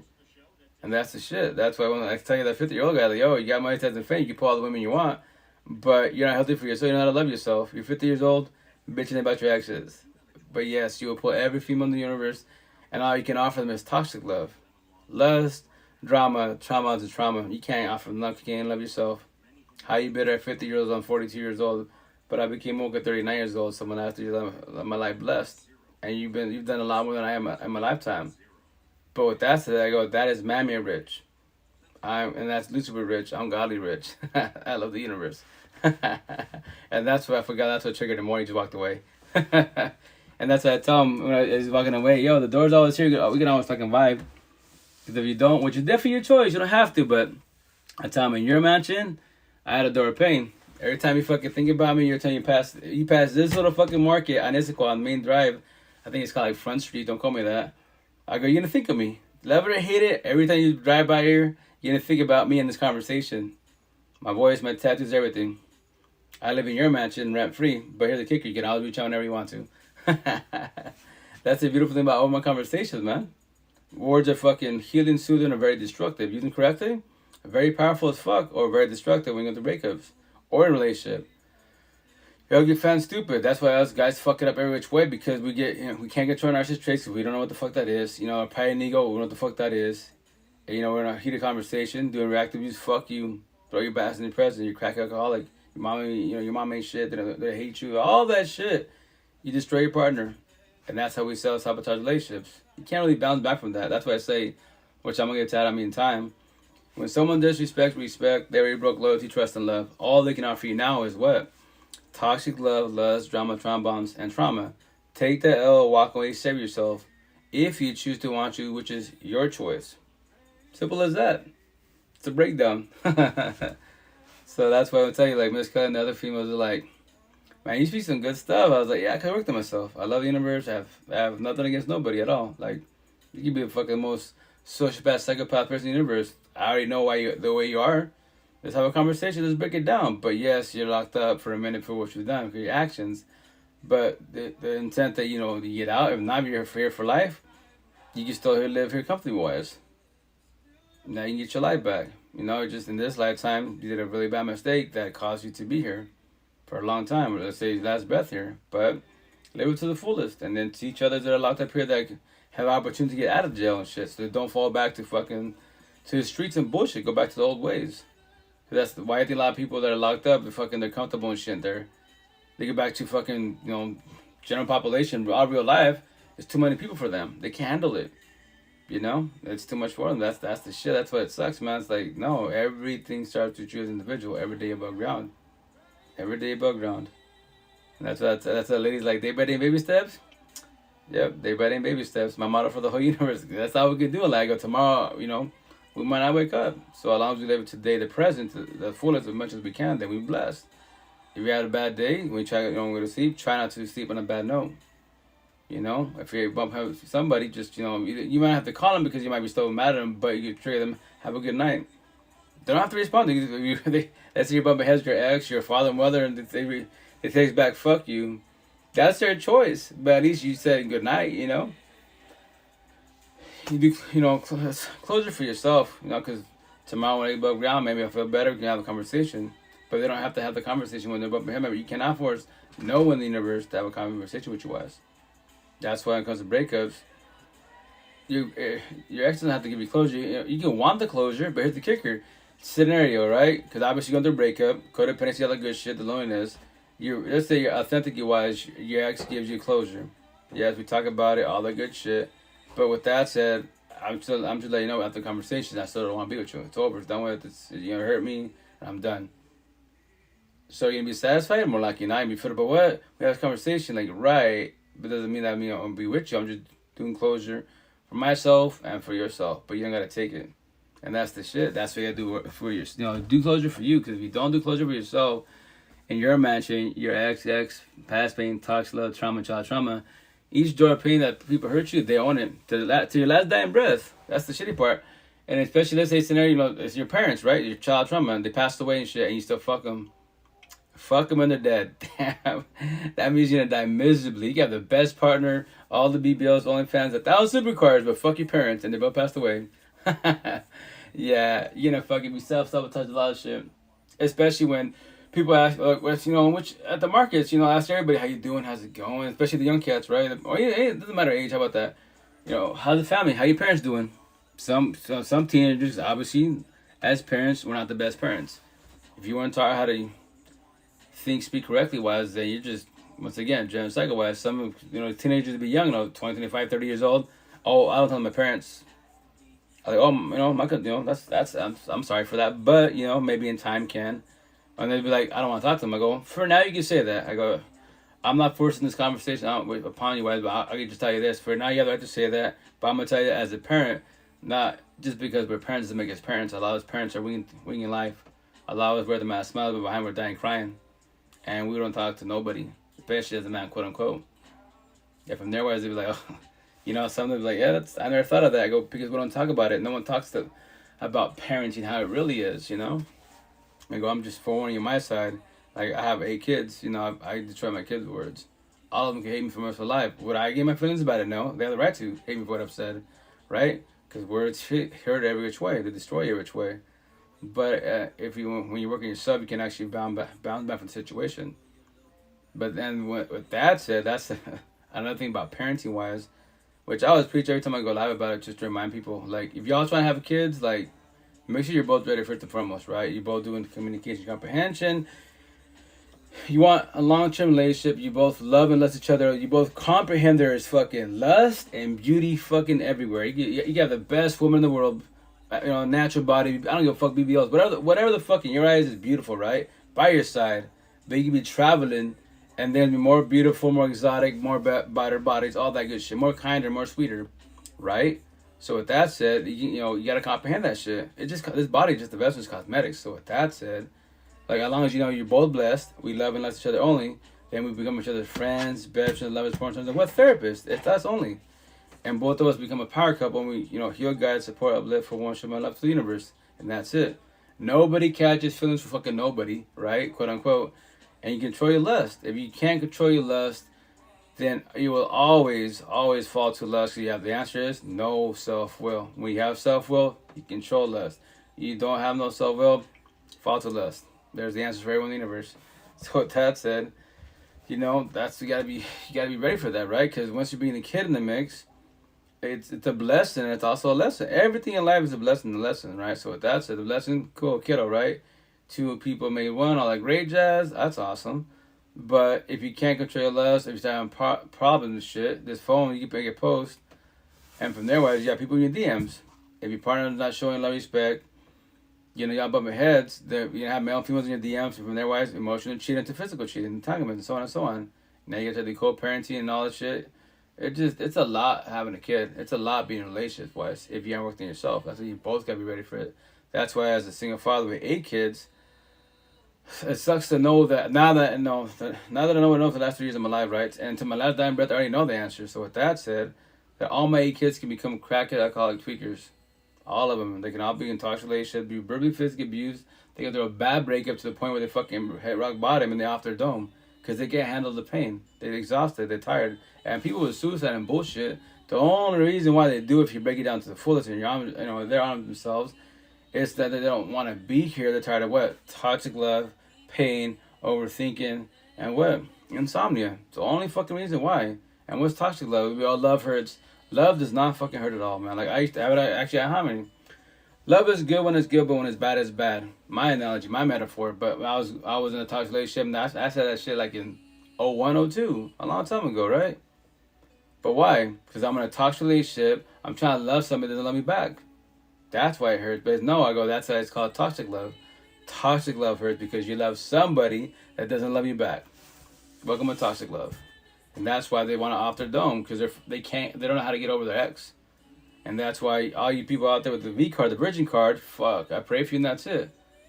Because you can do like I did, traditional ways, religion, culture, all the good shit, whoever they down with, white picket fence, family, all that corny shit.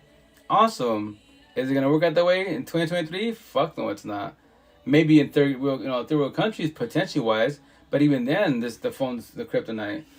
And for the most part, it's not the women, it's the fucking boys, us men, quote unquote.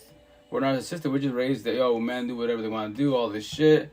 It's like, no, fuck all that bullshit as excuses in life. That's why you women in time working yourselves, like, stop accepting people in life. A lot of people do that shit, they'll settle. Well, he cheats on me, right? Verbally faces with my ass, but we have a good home. He's got a good job. We don't, myself, and kids, we don't have to worry about none of that stuff. We buy whatever, Gucci, Prada, everything. Yeah, that's cool. You're accepting him, but he's still cheating on you. Verbally physically abusive. Did you know out there in the universe there are people that aren't verbally physically abusive, that don't cheat on you? They have the same money as him, probably more. If that's what you care about, $1, they're out there. But that's why patience is a virtue. Or just stay there. The downfall when you accept people alive, you drop the fucking butt lines. Like me, a scenario. If I was to be a female, not a woman, a girl, right? Let's say she's 25, young, right? Beautiful, nice body, BB, all that good shit, right? OnlyFans, all that. But she still hasn't worked in a mansion, right? She's still jealous, controlling. She, worries about my own cell phone because I'm talking to females. Like, yeah, I go to my cell phone, I don't care. It's a tat on my hand for a reason. I mean, I'll tell you, yep, that's your insecurity, that's your past traumas, and that's your shit, not my shit, right? But with that said, I go on my day. So with that said, if I know she's jealous and trying, right, and I knew that a month in, I was observant, I knew that. But I tell everyone that sees that, Rito, you and, Maria are awesome, power couple, whatever, you're blessed, she's beautiful. Y'all look hella happy. And I'm like, yeah, no, she's beautiful, she's on point. But remember this, I tell everybody in the mother but Maria about this. But yeah, but she's controlling. but she's jealous. So I'll be saying that for 1 year, 2 years, 3 years. I knew that a month in. The downfall of people, this is the flaw of empathetic people. Even freaking narcissistic people, I don't want to hurt their feelings. It's better hurt her feelings 30 days in than fucking 3 years later. That's going to hurt more for the breakup. Because the longer you're the individual, the more it hurts to break up. And the intent, you're going to break it off, do it correct, not incorrect. Correctly is what? Sit down, have a conversation, check out. We've been here 3 years together, wise. It's not getting better, wise. Especially me if I had that insecurity. That bothered me that she was jealous, controlling, and I should have told you 30 days in, but I've been telling everybody but you, wise. But you're jealous, controlling. I can't do no more. Like, I'm not passing boundaries. I'm doing my one-on-ones. I do my pods and Zoom calls, all good shit. I am not showing, I show no respect, but I'm being lustful. But you're assuming that y'all was accusing me. I'm tired of that. So if you don't work on yourself, get better for yourself. I'm just letting you know. I'll give you a week, 2 weeks. To be nice to you, a month. I'll give you a month more of my time, our time. And if you don't progress, I'm squashing it. Yes, it's my fault. I should have told you 30 days in, not 3 years fucking later. I didn't want to hurt your feelings. See that bullshit line? I didn't want to hurt your feelings. You're going to hurt their feelings more now. That's like, adults, keep it 1,000 day one. Stop fucking selling dreams. Adult high schoolers, sell fucking dreams, man. Lie to yourself. Lie to yourself, cheat, do what you gotta do. And then when you cheat on people, fuck, man, you destroy people. No one deserves to get cheated on, but I get it. People get scared, don't hurt feelings. So the easy way out, cheat. The easiest way out is to cheat. Or you get up and leave in ghosts. But either case be, and you destroy people. And with that said, when someone cheats, all y'all like giving people chances after they cheat, like like my first baby moms, what you gonna call it, try to work it out, like good stuff for the kids, family, all that. Don't do that. If someone disrespects respect, they're broke loyalty, trust, and love. I promise you 1,000, you can't get it back. It's highly impossible. Because let's say scenario, right? Scenario is this. I told my exes, let's say y'all cheated, right? But let's say you didn't cheat. Let me take it back. No, you cheated, so I accept it, right? But let's say you don't cheat. You don't ever cheat till last day in breath. You still do your thing with your family, friends, all good shit. But then back in my head, right? In my head, I might be stressing you, like, let me see your phone. Are you going to go? I'm always checking on you. Then I'm going to potentially push you away because, you know what? I'm not cheating on. I fucked up once, yes, and I'm sorry, right? And it's been 5 years, 10 years. I won't cheat on you. I learned from a mistake. But the thing is, in that situation, I would self-sabotage it because I'm always stressing her. And that's the best thing to do. And it's going to hurt, but the best thing to do is like, go your separate ways. Squash it. You can become, like, my second baby moms, the mother of boys. Respectfully was, we have a way better friendship than a partnership because I worked on myself, And she has her days, but that's why I can tell she's still working on herself. That's what I tell you, like, if I wanted to be like a better baby father, like your other baby fathers, and my first baby moms, I can self-sabotage relationship. I can fucking talk shit to your dude, go on social media, post, say, hey, when I see my ex, she draws the kids off, we're smashing, all that good shit. All we're doing the baby mom, baby father benefits and all that good shit. I could be lying bullshitting, but does he know that? Does the world not know? They'll believe it. Because everyone loves gossip, right? It's called what? Entertainment, makes money, keep you feeling top of your feelings. So with that said, as an individual, I'm blessed. That's why I do what I do, say what I say to my last damn breath. That's why I love my ink therapy.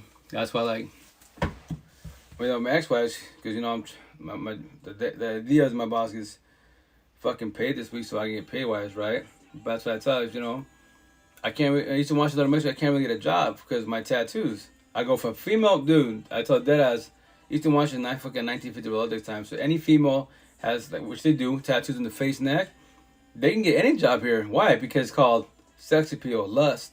They'll bring customers in, especially in the brown culture, Spanish culture and shit. Having tattoos is wrong. So I go. You think I'm just sitting at home just chilling, not planning at work? I go on the phone, good phone calls.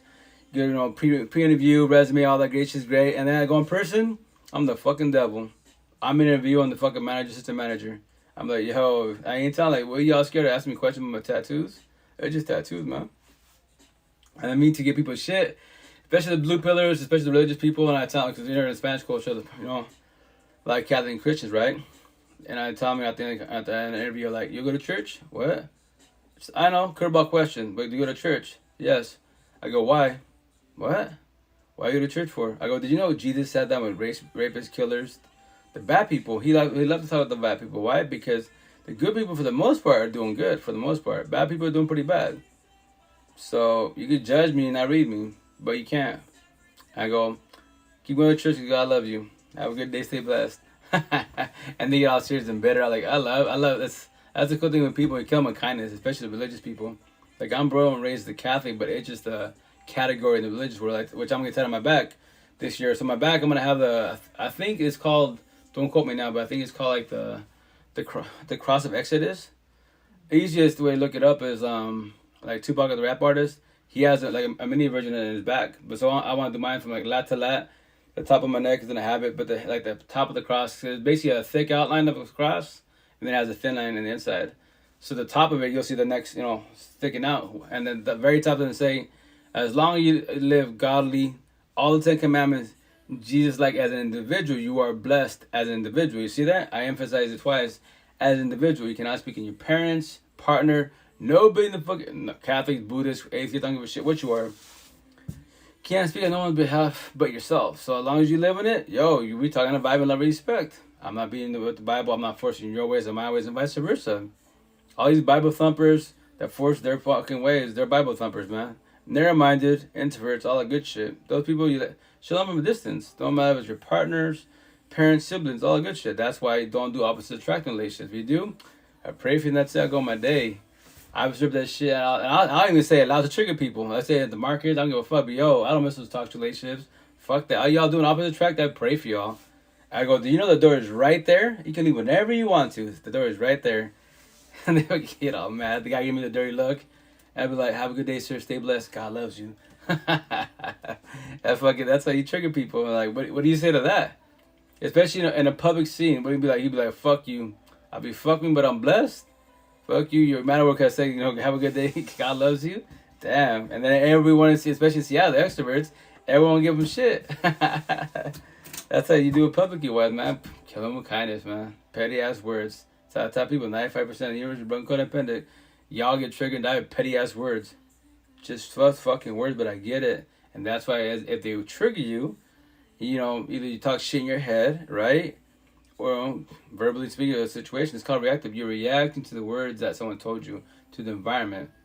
So why don't you work on those words? Why don't you work on those triggers? If you don't, wear the mask, smiles, dying behind you, dying and crying. For how many years you gonna be wearing this shit? I wore that shit for 30 years of my life. But once again, like I said at the time, don't be too hard on yourself. If you're on a support team, it's gonna be fucking hard. Especially like as men, quote unquote, we don't reach out because we're not supposed to talk about our feelings. Man the fuck up, all that corny blue pill talk. No, fuck that shit. Rebel talk. If you're going through shit in life, talk to somebody about it. If not, you will do reactive abuse, I promise you will. And you become verbally and potentially physically abusive with your partner and kids. Or get into an altercation over fucking words. And the only why those hurt words trigger you because your exes, past pain, toxic love, trauma, child trauma, they own those words. The bully says you look fat and stupid.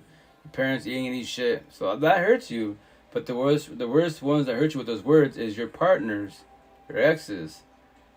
That's why I take that, no contact. Yeah, do no contact, right? A for effort, it's a good concept, right? The bad thing about the situation is if you don't forgive, not forget, and let go, do closure for yourself, your ex, well, if you're in a situation, your partner is always going to be kryptonite, always.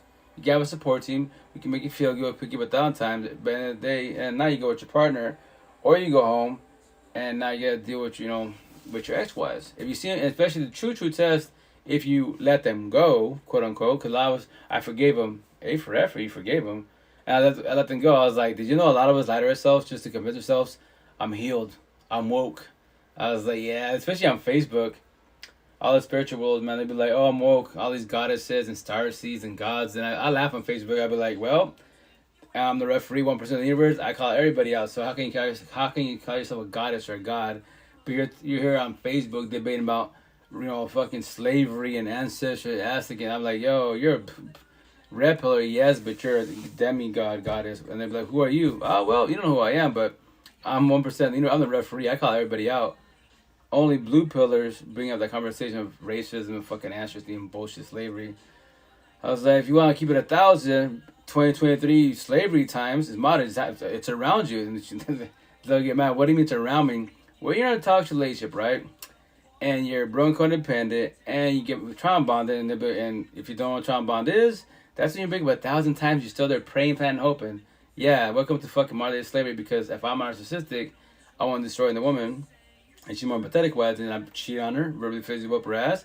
1 year, 5 years, 10 years, still there 10 years. Guess what, kids? Slavery. I'm the slave master. She's a slave. She ain't going nowhere because she had 10 years to leave. She ain't going nowhere. And when she wants to leave a relationship, if I'm hella narcissistic, she's fighting for 2 parts of freedom. The first part of freedom is she's got to physically get away from me. That's the physical freedom. The second part, spiritual, emotional, mentally, she's got to let me go. Forgive, not forget, let go. Do closure for herself. Close the door, paint her mansion. If she doesn't, she could get in a relationship, get married, have kids. Every time I see her, fuck you. Or give her the look. Remember this. You don't even gotta. When when you're with the partner, right? You kiss the parents. The parent gives you that look, like that look says, "I'm gonna beat your ass." When we get home, I'm whooping your ass, and you got the look, you're done, right? When you get home as a little kid, your parents whoop your ass.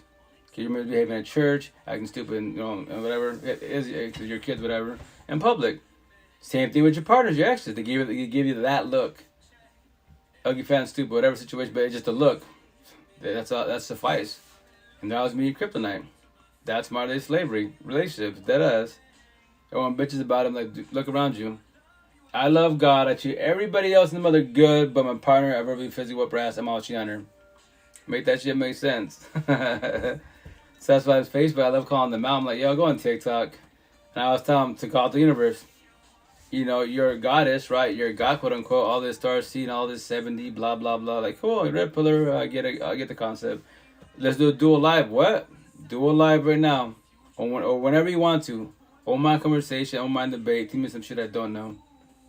Yeah, but look at your followers. Look at your all this shit, these platforms. Your numbers are fucking massive compared to mine. I'm a penny compared to you, but I promise you 1,000, you can't teach me shit in life at all. I'm way too much for you. But with that said, if we're talking about one conversation, I might learn some new things from you and vice versa. But for the motherfucker basic talk, life's better than the trading talk. And do they take it? No, because people are scared of fucking words, feelings, and conversations. Especially the boys. Boys ain't shit. I guess I them all day, every day. Especially in the Spanish culture. I always say all the time. Hispanic, Latino, Spanish boys, 99% can't teach me shit. 1% men maybe might teach me some shit. The girls, 95% can't teach me nothing. Even the women, they can't teach me shit. You're beautiful, Latina, Spanish, all this shit, models. Wow. Cosmetically, you're on point, but I already know how you function. Now you're going to be a healthy relationship. Are you going to be a toxica? You get mad, bitter. I'm too much for you. Are you going to be jealous because I'm on social media? Are you jealous because I'm talking to these females? Because in the Spanish culture, when a guy talks to a girl, right, that's called flirting. Like, no, it's called conversation, man. And with that, something, I saw your guy talking to, I talk to everybody. If I want to lay down, trust me, if I want to lay down with females, it's so fucking easy. 10 seconds is all I need with eye connection, that's it. With any female in the universe. 10 seconds. That's it. After that, boom, she opened the door. Analogy, I'm the vampire. She's obviously human. We locked eyes, all that good shit, body language. I can do whatever I want with the situation. I go to the door, pursue it, or stay, keep it humble, respectful. My choice. So easy to tell. That's why I do my friend in Seattle. They tell me that. Like, females are easy, man. Just 10 seconds. That's it. How we talking? How we doing TOC? How we doing benefits? It was a conversation, right? We locked eyes. It was only you and I. And I was like, what? It's all it is, 10 seconds. I was like, yep, rolling. So by then in Seattle, with no social media, in 2011, right? 11 was. No Facebook, no MySpace. Had a smartphone, but I didn't give a shit about social media. So every female I spoke to, all my benefits, 100 plus in 10 months, no bragging rights, I lost count. It was conversation. I walked up to them, they walked to I. And now in 2023, y'all starting this cell phone because you have no string curves nor balls to talk to any male, female. What's your IG? What's your Snap? That's what a fucking conversation. Like, yeah, I'll bullshit with you on there. Don't get me wrong, but if we're face to face, that let's go whenever you have a chance. If you have time, if it's cool with you, don't pass your boundaries.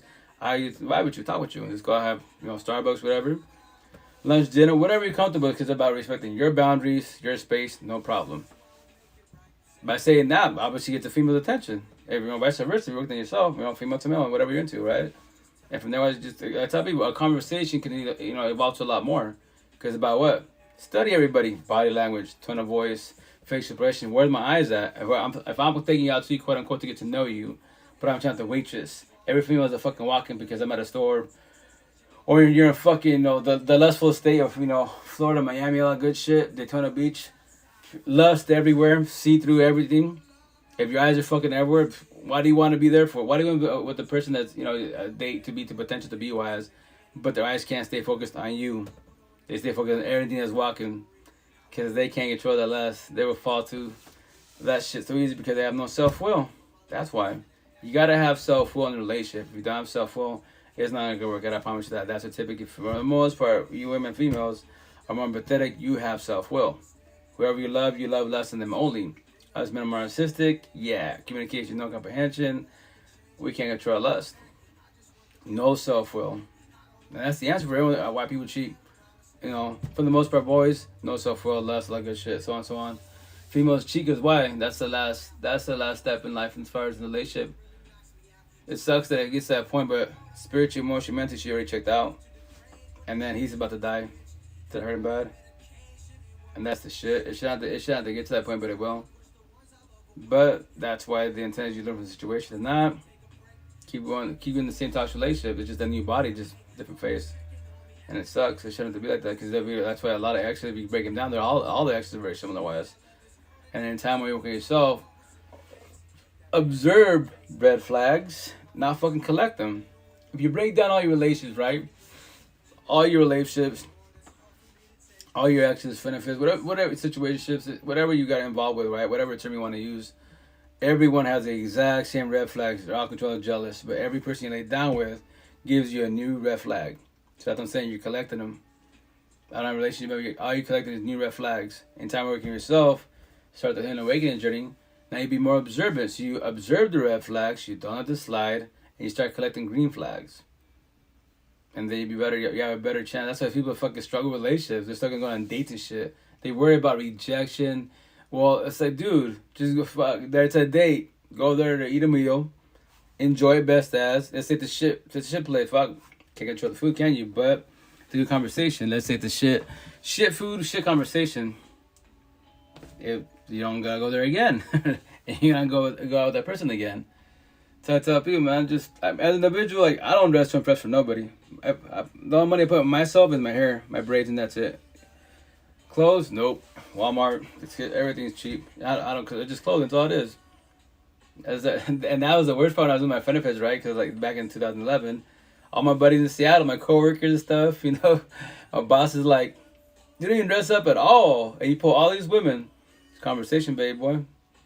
Conversation leads to a lot. Simple as that.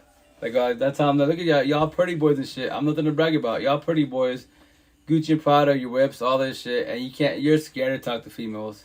And on top of that, you're just lusting. You can't even tell them the truth. Like, that's what, I just want to do TLC and that's it. You can't say that, well, you got like girls agree to that. Did you know people going to shit in life and some, you know what? I don't want to be in a relationship with you, but I'm down with that. I go, why am I doing my benefits? I'm rolling. Why? They know I'm the story, my situation. It's a figure of love story. I love my mom. She's garbage. I don't get rid of it. You know, get rid of this love for her.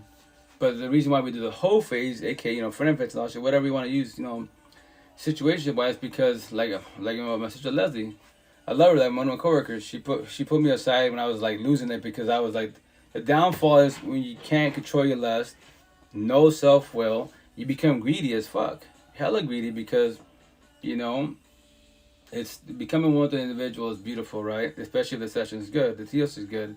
The intent is not to be doing that with many others. Hella, right? Only if you both agree, open, poly, swinger, benefit, and that's it. Yes. The downfall situation is potentially you might catch feelings. Because everyone, you lay down with somebody, all these little middle school, high schoolers, bitch about fucking getting pregnant. Yo, you lay down with somebody, exchange TLC, what is it? You're gonna catch feelings, babies, or STDs, end of fucking story. So with that said, all the people are like, oh, I'm pregnant. Do all the fucking abortions you want. Fucking pop all the Plan B like Skittles. Do what you gotta do, but the day you wanna have a kid, you can't have a kid, I don't feel sorry for you.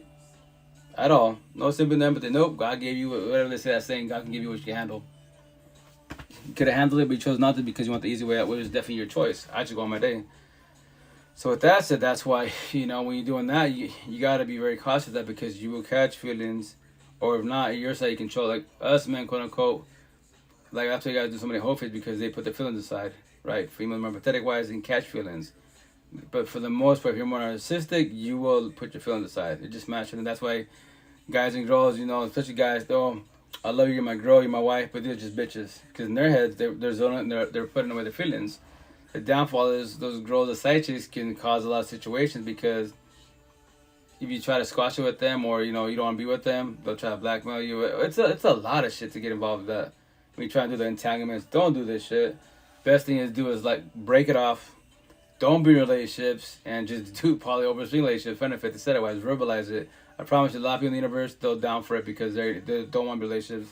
They try, they got destroyed, they ain't trying that no more. You know what? Cool. Got to have fun. That's why I tell my benefits. It's a fake marriage and love story. I'm not your boyfriend, you're not my girlfriend.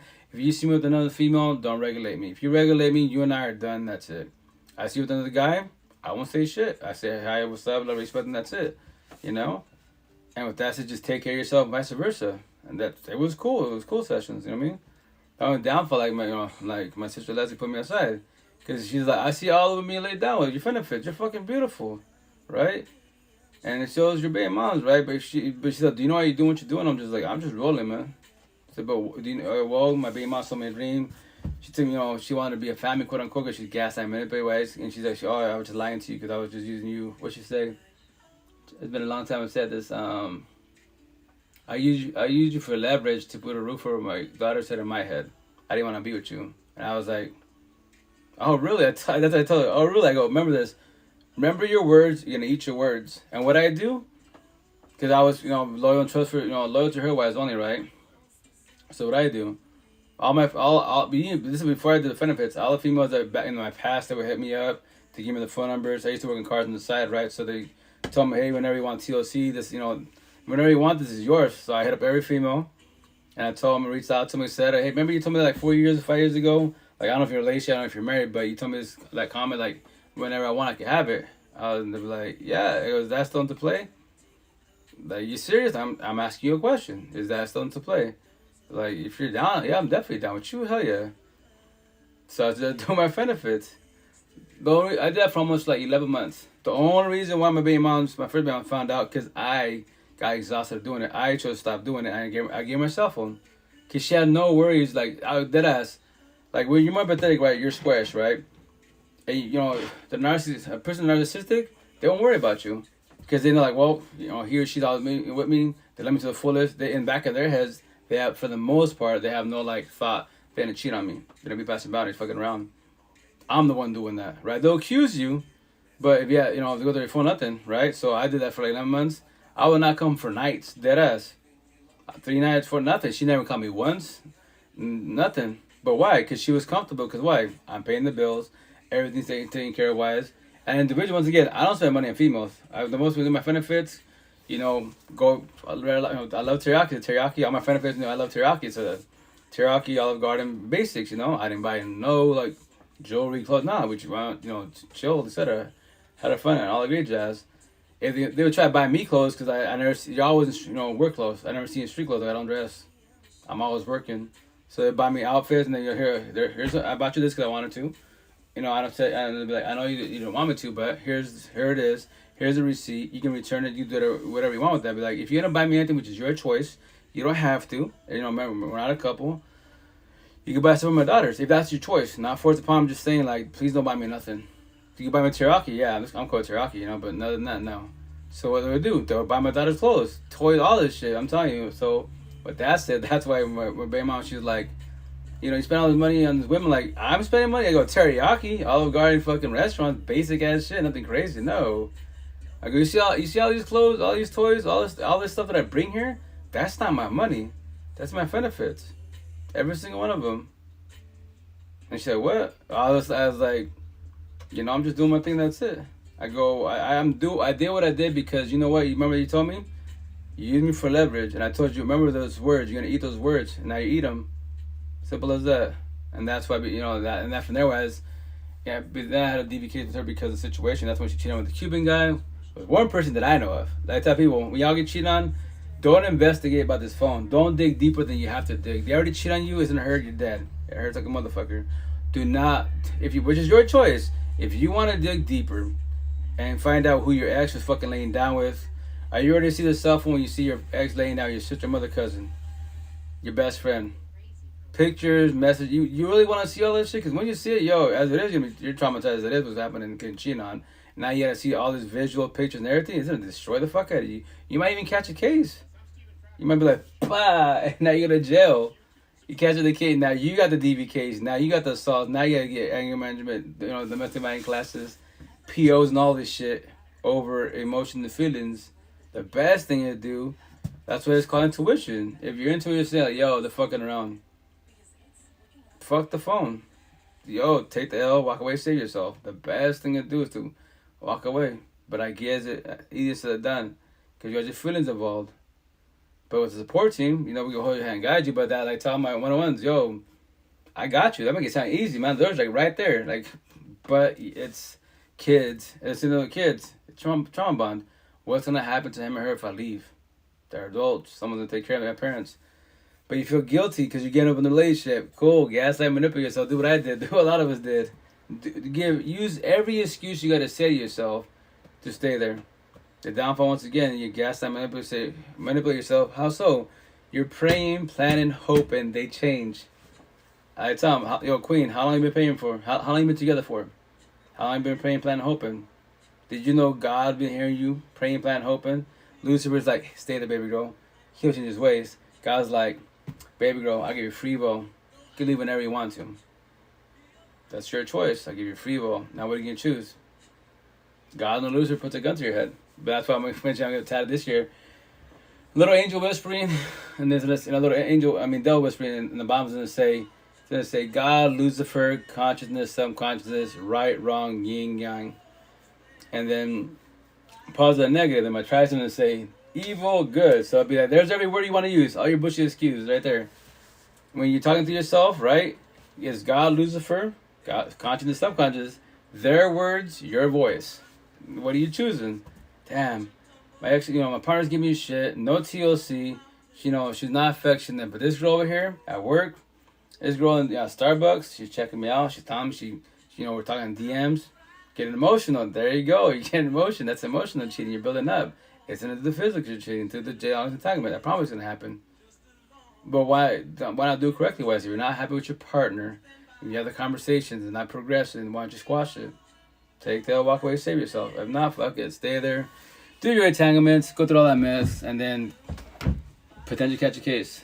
Because remember this. Everyone, not, I go see a doctor, be fucking clinic, all this bullshit. No, everyone in the universe has BPD, bipolar, borderline personality disorder, and empathy, narcissistic personality disorder. That's not two simple questions. Why are your feelings? Why do you get triggered by petty asses? The words are just fucking words. That's all they are, just words, man. That's why I was watching this. I don't know if y'all on TikTok, but I imagine y'all heard it potentially about this person. There's a famous TikToker on there that I think he was like actor, comedian wise type of situation, but he was really known more for like the Al Pacino ones, right? But I guess because I haven't heard about him for about 3 years, right? But anyway, his situation was him and his wife together. They were in, I think, the East Coast. They moved to California, but the only reason why they moved to California, and what he was saying, is because her family and friends were there. Mainly a lot of her friends. So her, the wife's beautiful. She's out there clubbing, doing her thing wise, right? And he's not much of that lifestyle. So apparently, they're out on vacation in the marriage, etc. With the woo, she wanted a divorce, all the great jazz, right? So this is what I'm saying. Everyone can become a sociopath, psychopath because of relationship, because trauma bonds and bullshit, right? Codependency and all that. Anyways, so that she wanted to squash it, etc. Wise, he got his own place, but I guess he didn't move that far, like some scenario so many blocks away, right? So since he was like jealous, controlling wise, and their daughter's like a little teddy bear, he put like an iPad in there and all that. She set it all up wise, right? Geek tech, all that good shit. She didn't know that he did a spare key to their apartment, whatever it was, condo, and she tapped into the iPad wise. She was hearing him talking to some guy, so I guess this guy was like a friend of the family, So fucking his ass got triggered, and I guess he was. This part is new because they just released the new videos of him, etc. wise. But I guess that he was telling the judge like, man, I'm eventually stitch it. It'll eventually be my bigger mother apps wise, but I'm gonna stitch it because, this is when after he did he offed the guy, the ex-wife and the guy, put one in the heads, just walk down, boom, boom, problem solved, right? But when they're he's talking to the judge, the way he holds that fucking on the phone wise, fucking if he was strong enough, he would have fucking broke that fucking phone. But he was the way he was like, dude, yeah, you see right there, sociopath, psychopath. That could be any of us. If you can't control your heart feelings, that you become a sociopath, psychopath. You off someone's dome because why? In your head, they broke trust and loyalty, every which way. And typically, for the most part, us men are more narcissistic than women for the most part because we were raised. But any of us can become that. That's why I tell everybody, you're about this phone, it's over. If you into what you're saying, they're doing this shit, take that walk away seriously. You don't want to catch a case, but that's definitely your choice. Definitely your choice, every which way. And that's why if you're in a toxic environment, get out of the situation best as. If not, I promise you in time, you or they will catch a DV case. And the DV case can involve a lot more. And trust me, speaking from experience, you don't want a DV case. Even the judges be like, oh, just a misdemeanor, 4th degree. Yeah, court talk and fucking raw real life, get a job with apartment talk? No. No, you won't get a job anywhere because in job and, when they want to rent out to you worldwide, you're considered high risk because they're scared that you're an angry person, aka fucking, what I say analogy-wise for like people narcissistic-wise, you're a caveman walking fireball fucking Wreck-It Ralph. So they won't rent to you, they won't get a job because they worry that, hey Rito, can you put the spark plug away? Bah! That's what they worry about. But they hire a crack alcoholic because they believe this crack alcoholic will not do drugs nor drink and work. I love it. I'm just like, that's why I tell people you gotta be very cautious. That's for me as an individual. After my DV case, fuck that. No female. Any one of my ex-girlfriends, she'll be like close. Ooh, I'll be, baby girl, touch me. Touch me. Phone call away, got you. Fight the judges, the courts, the POs. See your DV classes, anger management classes, POs. It's gonna cost you about like 10, 15 grand. And you can't see me. And I'll smile on your face. What's up, girl? How's the restraining order? No contact order. I go, been there, done that? No, this is America. This ain't fucking Mexico. Do with the white with the rabbit. Call the boys in blue. Let them fight the fucking judges all day, every day. But I get it. Some people gotta be careful because they're really sociopath psychopaths. They will off their dome. That's why I created those categories. I lost empath. Don't have a gangbanger, mafioso, drug dealer, racist, military cat by your side. I just gave you the answers. I should do good in them. I pray for you and that's it. I go on my day because that person right there, sociopath, psychopath, easy wise. You want to break it out with him or her? I pray for you. They don't gotta touch you. They got their people's gonna touch you. Go sleep with the fishes, right? Yeah, that's why you be careful with knowledge for them. Be careful with elusive disciples. Friends and associates, bullshit. Yes, not by your side. Yeah, I'm by your side. I promise you that you will get destroyed. So, and that's why I tell the women, as far as dating lost empaths, when you have a kid with them, I pray for you because you did not know this, but I'll tell you the answer. Once again, you crucify yourself not knowing because now you had a kid with elusive disciple. You self-sabotage. You basically crucify yourself because if I'm going to be with potential to be wise, she's got kiddos. I got my kids, right? Because everybody, single father, 2 baby moms, 8 kiddos. So, first baby mom's not here, MIA, which is definitely a choice. Pray she's doing better. And the second one, you didn't date myself, the 8 kids, my ex, and her hub, because remember, it's co-parenting on both sides. It's a happy, big family. It's not no war. They're not BFFs, but it's conversations, right? And so on and so on. So that's why I tell the females that, the potential to be wise, or they want to get to know me wise, they tell me, I'm not a rich, ask me whatever you like. But I'll investigate who you are, what you're about, what your profile is about. And if I see, you got kiddos, I'll investigate. Yeah, simple question, you and your ex, you doing co-parenting? Oh, he's not in the picture. We do cool, not in the picture. That I get that part. If he is in the picture, okay, that's cool. Y'all, are you guys okay? Now give me shit. Oh, now what am I asking? What's he do? Like, what do you mean? Like, how is his work? How is the individual? Is he a good guy, bad guy? Oh no, he's like he runs the streets. He's wild. Oh, I'd be cool, Queen. So we'll have conversations. We talk about whatever you want to talk about. I'll try and guide you. But if you think by having this conversation, the potential, I'm telling you right now off the back, no. What do you mean no? Nah, your boys are that like I am, pushing the streets? Nope. I'll be friend social. Why? Yes, it's not you, but remember this. I date you, I date the kids, I date him. He don't gotta touch me. His people can touch me. I'm trying to live as long as possible. I'm trying to have no stress in my life. Yes, you're beautiful. Yes, you're nice. On point. I know you're a queen, fucking angel. I know that. You as an individual, but not him. So, friends and associates. And with that said, I tell him, I'm just like forewarning you guys, you crucify yourself until he lets you go. then anyone that wants to go by your side, I pray for that person.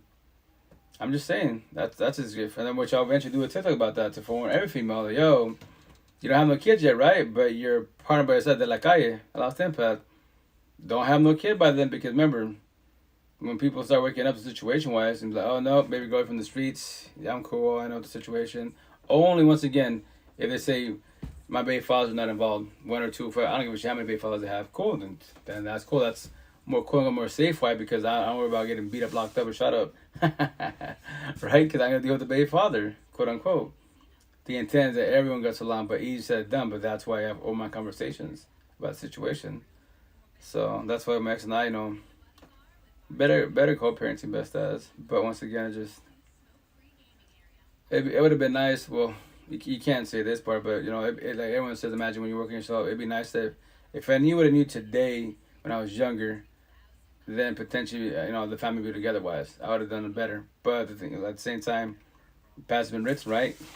But that's why I say what I say is to the fullest to form everybody else. That y'all don't have kids, let me hold your hand and guide you. You want to have kids, let me hold your hand and guide you. Relationships, tough relationships, let me hold your hand and guide you. That's why I do what I do, say what I say to the fullest. Every time I go live, every time I get my tattoos, making my shirts, because it's just words, man. It's words, and it's just guidance for warnings. So don't be in toxic relationships, or our kids do better than us. Or the kids, once again, they can become worse than us.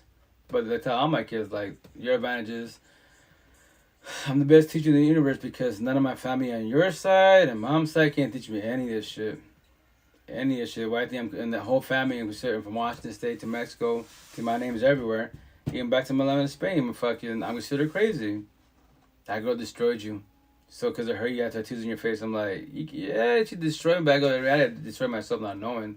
But now I know why, because I was raised incorrectly. But with that said, I can't be too hard on my parents. Why? All you quote unquote adults that are mad at your parents because of the outcome, quote unquote. Like, I already told you the answers. I asked you, that's the parents' simple questions. Empath, narcissist, deflection, projection, reactive abuse, trauma bond, soul ties. But they can't answer that. There's your answer for yourself. So if they don't know, if your grandparents don't know, then you're the ones in the breakdown cycle. If you choose to want to, it's your choice. Or not, you don't have to. You don't need to start the healing journey. Stay, mass smiles, be like your parents, bitter. Find somebody, be like your parents, 23 years deep. Fucking tug of war, toxic relationship. Well, that's why you have world competition with each other, wise.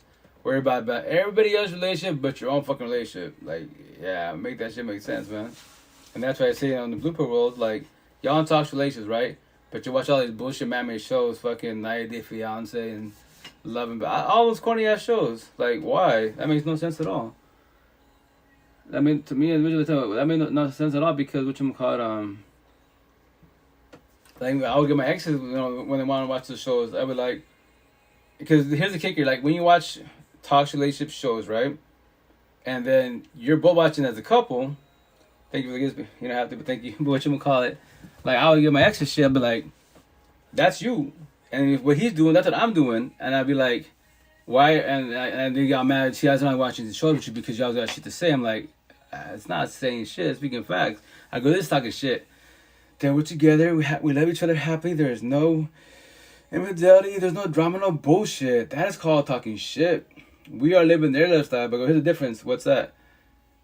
We're living their lifestyle, right? But why aren't we on that show? Where do we apply? Why? Because they're getting paid for what the fuck we're going through and many people in the universe are. Y'all watching this corny ass shit? I go all the time. We go find out, apply, get an application so we can be on there. We both get paid. I go, nah, I don't watch this corny ass shows. Fucking 95% people that are born codependent. How the hell you doing? Like 90 Day Fiance, all this shit. Like, dude, you're having two random people in the whole universe to get along and show their respect to each other. And with that said, that's why 90 Day Fiance, fucking 90 days in general, in real life. I'll give you, if you don't know anything about empath, narcissist, and you do opposite track, all that shit, traditional corny bullshit, then with that said, 90 days, I'll give you tops to be nice to you. That's just be nice. Starts with lust, love, toxic love, sparks over. That's your relationship. Bang like bunnies, get the lust out of you, nothing in common at all. Then what? Stay there? Oh, I'm prego. Well, have you heard co-parenting? No, fuck it. Try to be a family and it's not gonna work out. Then, the kid had pressure. Yes, kids had pressure because the kids growing up. Simple as that. Trust me, I have 8 of them. It's a lot going on. I love my kids, just I wasn't taught correctly. But I broke it, so I gotta teach them better. You know, like, especially my 5 boys. My daughters are older, so they're more talkative, more functional, you could say. But my boys, it's a lot because it's 4 above than my stepson number 5, but just call him 5, right? And with that said, as parents wise, you could tell. I at least I could tell. I got 2 of them that they're hell. You know, one of them, I won't say names at all, but they're really narcissistic wise. But I talk to them. So, but I love analogies, right? So I tell all my kids because I was hitting each other and shit over words, right? Oh, you're stupid, you're dumb, and I'm just sitting there just being a referee because that's what you do as a parent, right?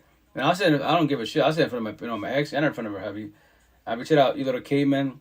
Like, y'all can keep it with words, remember this. But yes, he called you stupid. I go, what you do is you match his energy. Call him stupid, right? And if he doesn't like it, be like, well, if you don't call me stupid, I won't call you stupid. See? You squash it there. No one will get physical. But no.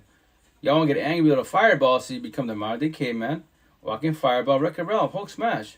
Start hitting each other, play a role of victim and shit. I go, no one in the universe. I go, you're kids, yes, and I get it.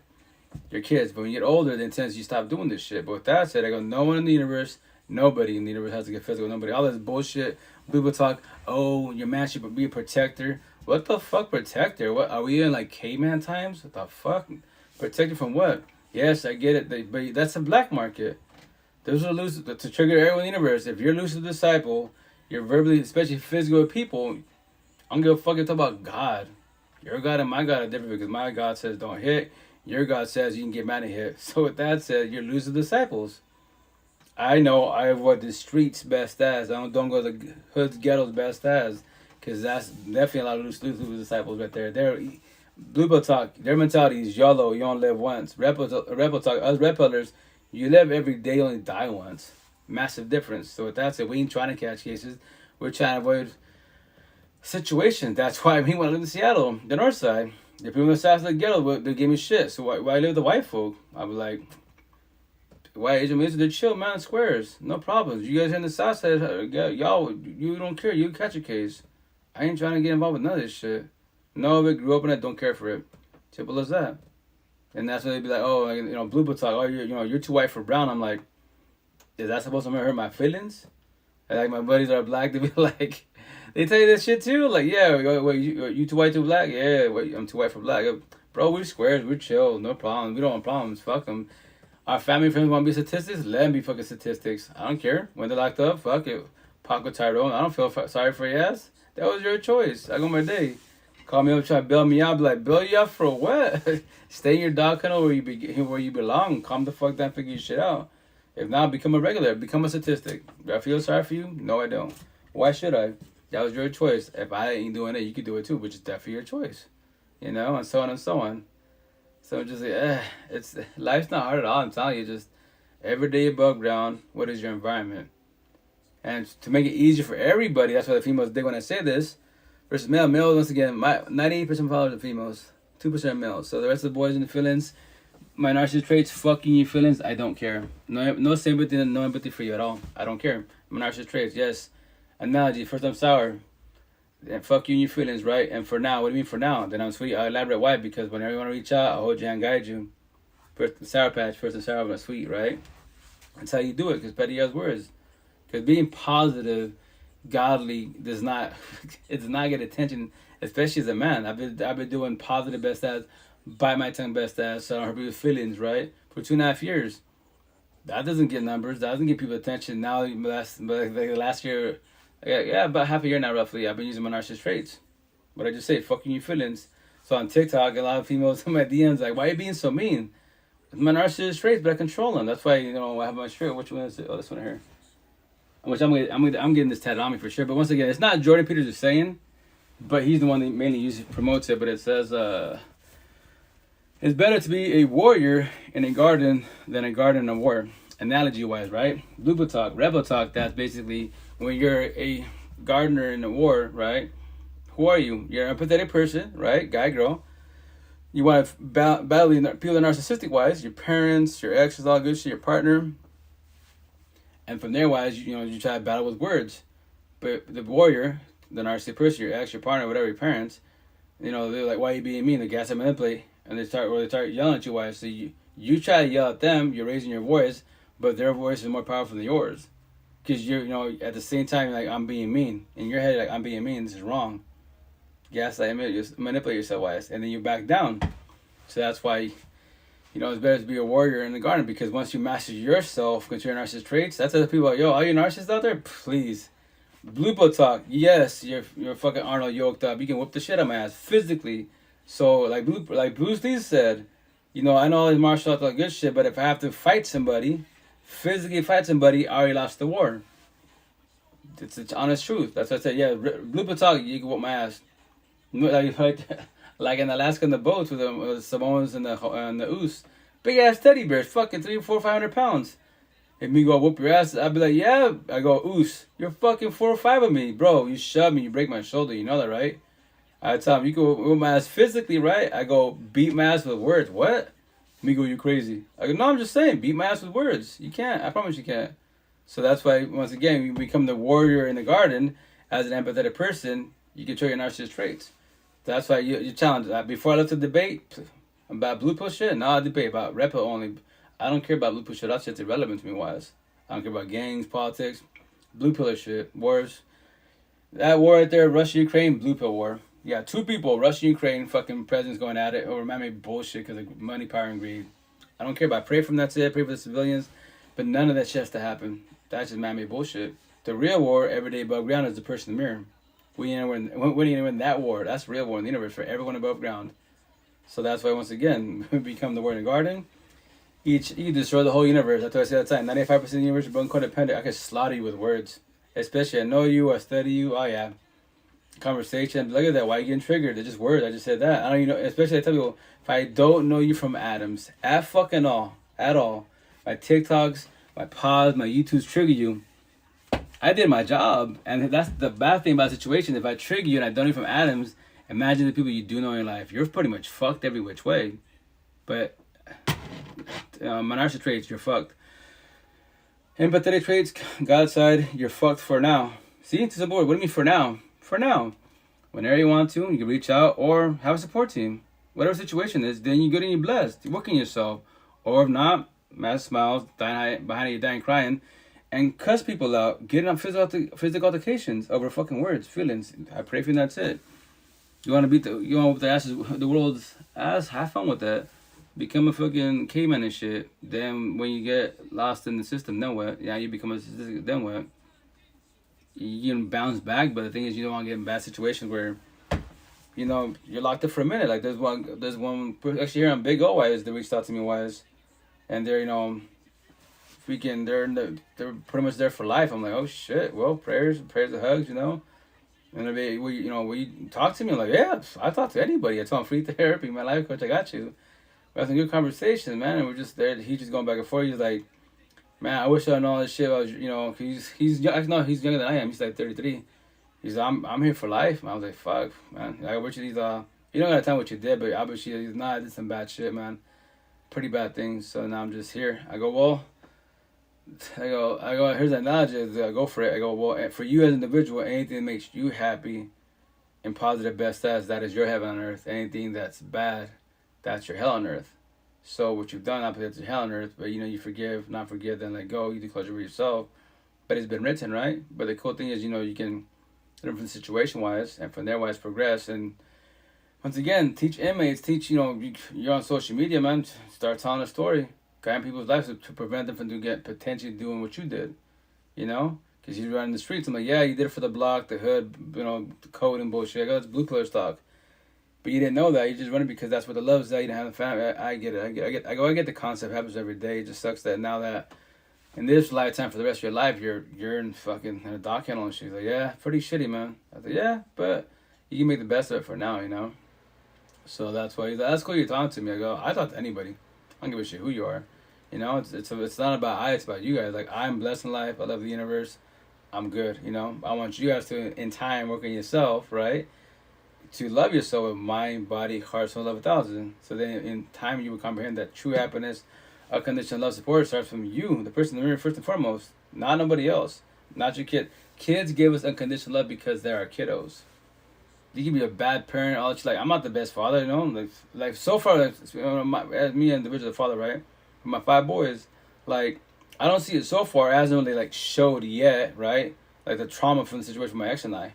But maybe when they're older, potentially it might come out. The idea that it doesn't, but that's why I tell my boys, like, you can always talk to me whenever you want to, which is your choice. You don't have to. But I'm just letting you know I'm here for you, you know?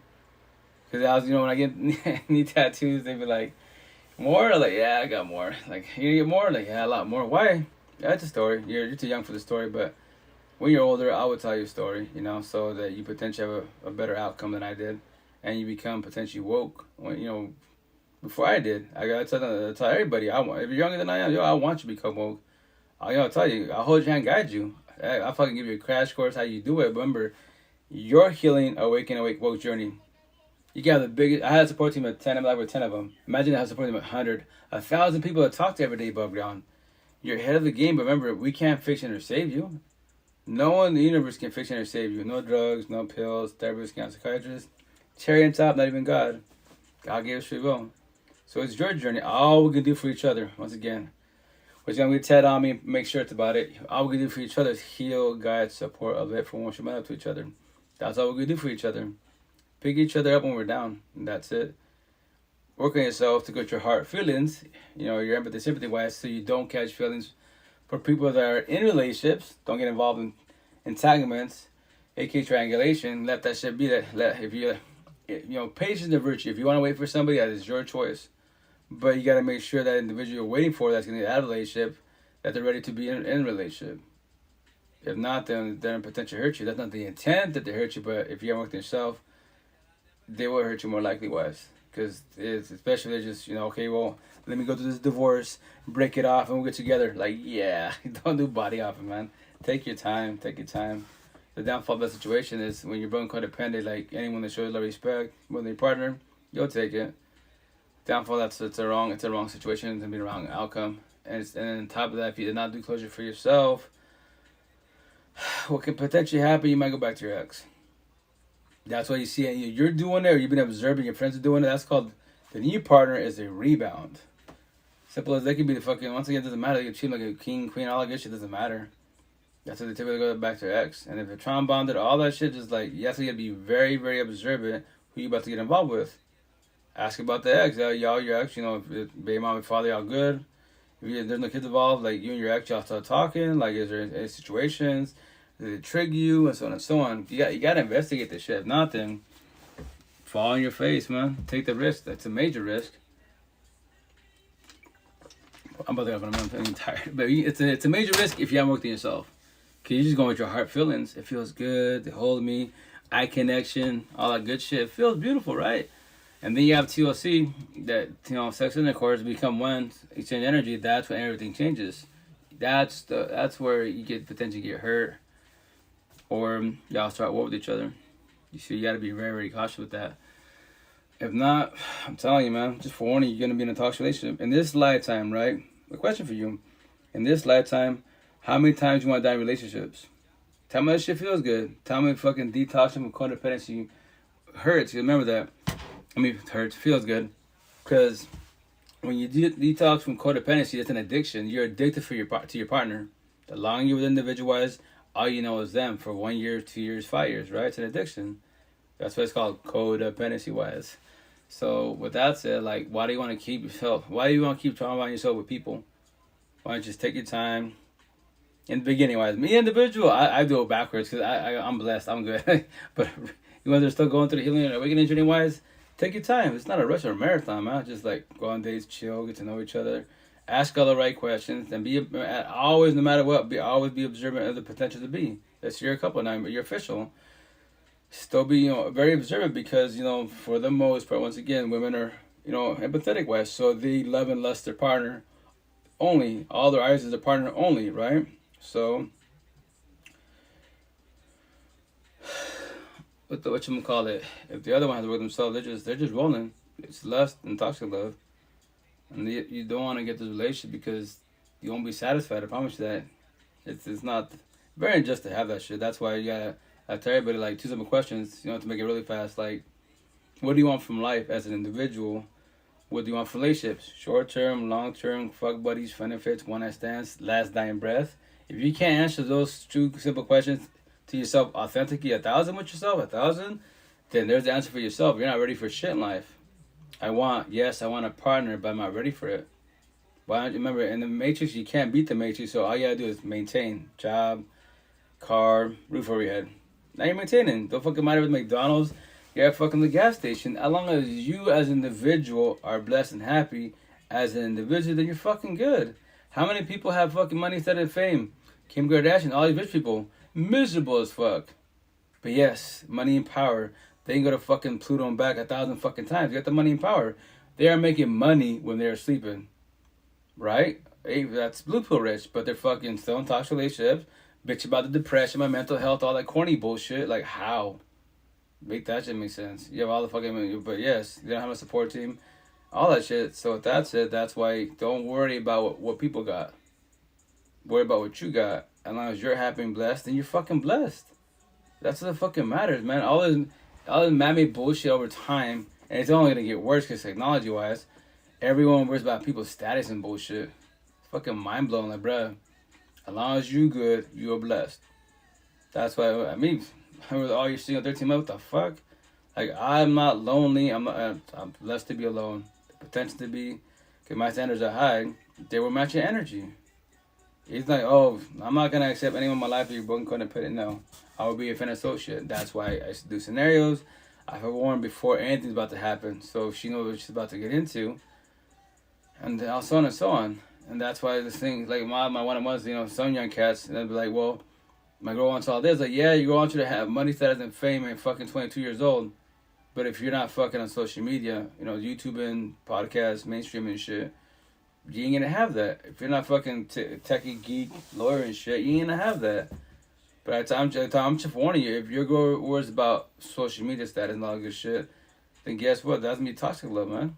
And with that said, when you gotta buy your partner and prove yourself to your partner with man-made bullshit, that's definitely toxic love. So that means that you gotta do all that, and even when you give it to her, if she's not satisfied, anyone that's older, like I'm older than you, why let's say I have money and power, I could buy your girlfriend no problem. Love bomb, buy her gifts, all that good shit. That's called toxic love. That means anyone could buy her with $1. I have 1,000 supercars. Fuck, the next person in line's got 10,000 supercars. Fuck, she's gonna go body hopping after $1. That is man-made fucking rich. That is fucking blue pill shit. That is called toxic love. With that said, you gotta be real with yourself. If you worry about this dollar, yo, you can't be in healthy relationships. You can't. You be body hopping like crazy. You ain't feelings about it, especially like, oh shit, well, he was doing good.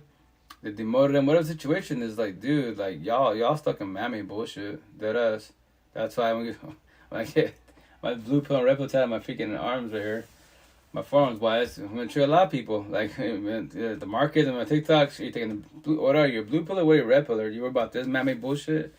Gucci, Prada, fucking Bugatti and shit. That's cool, hey. Just because you're Bugatti doesn't make you a good person. It doesn't make you a loving person. Doesn't make you healthy at all. You're just man-made rich. I'm happy for you. I'm happy you're blessed. But I'm red pill rich. And when it comes to red pill and blue pill in that situation, you're poor. You're the poorest motherfucker in the universe.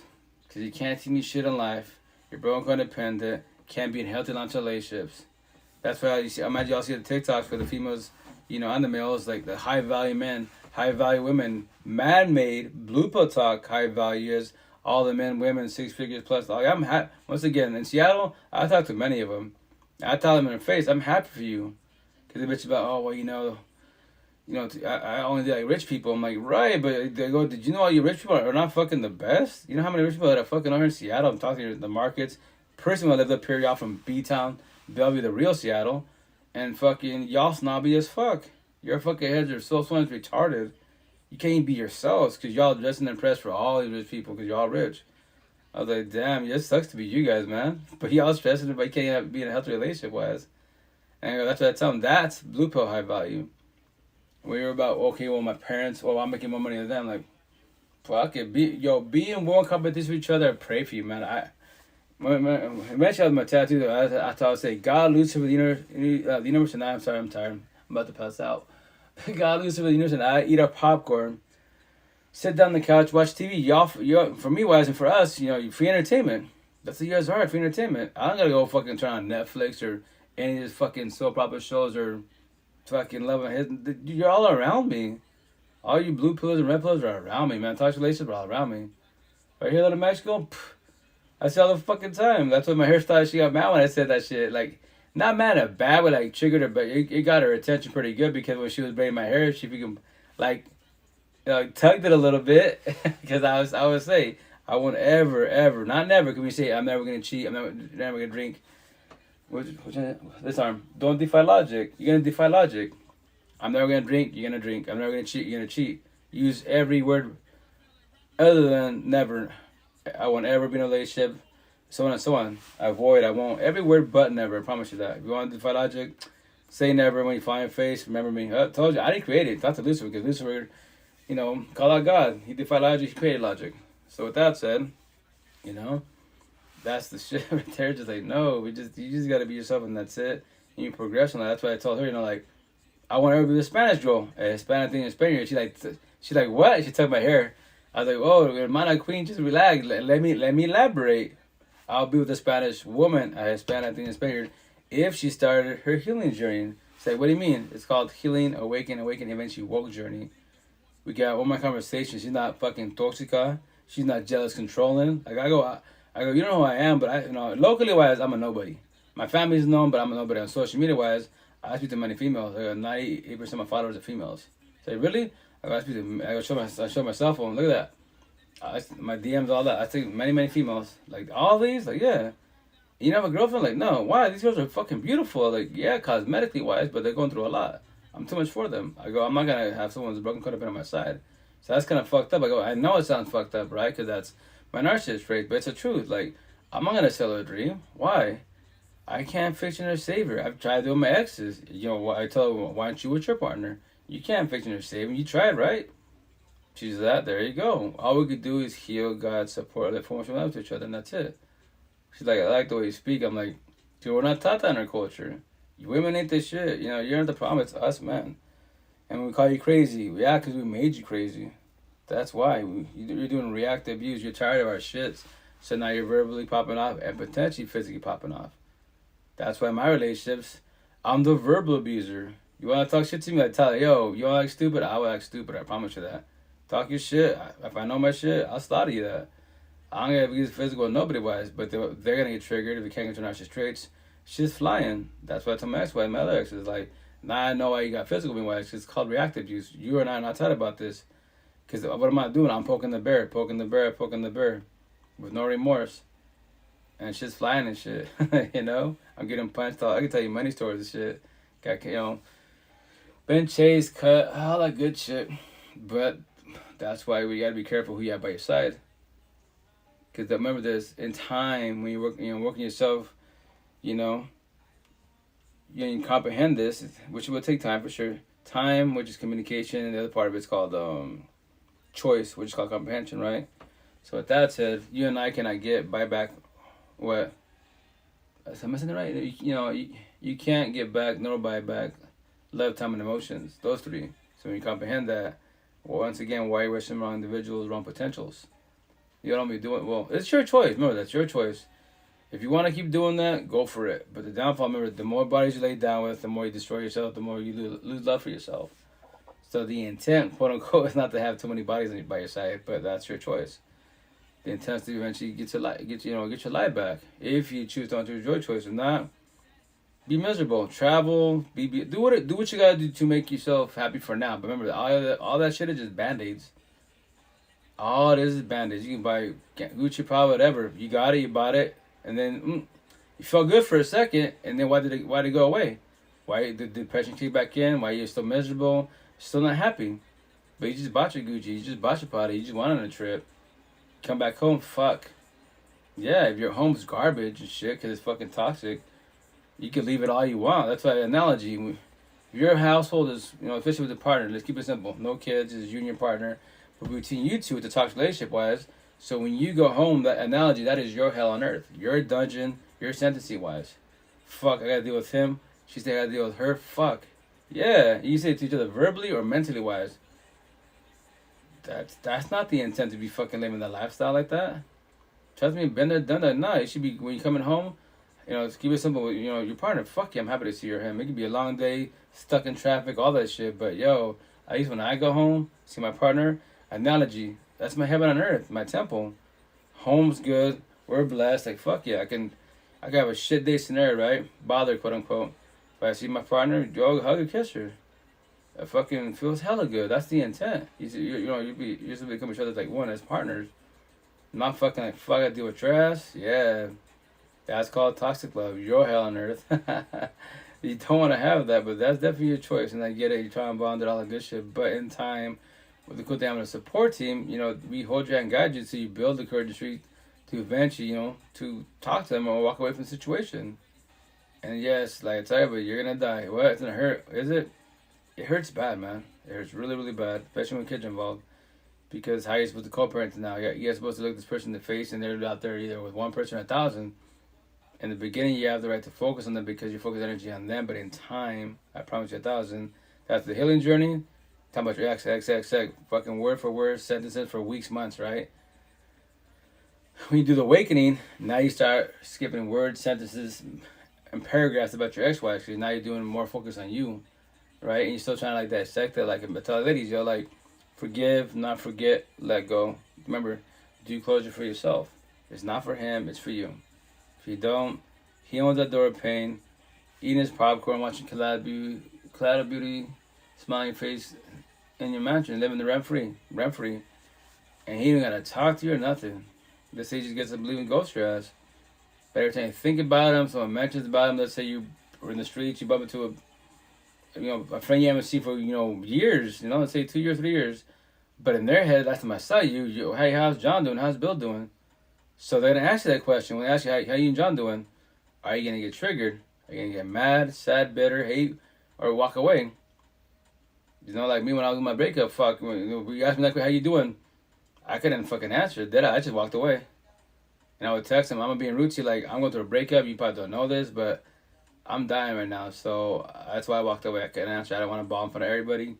Because men don't cry, quote unquote. I cry my own time. So, and as an individual, that was my test as an individual to see how I was doing, like, my progression as far as like the healing and awakening journey.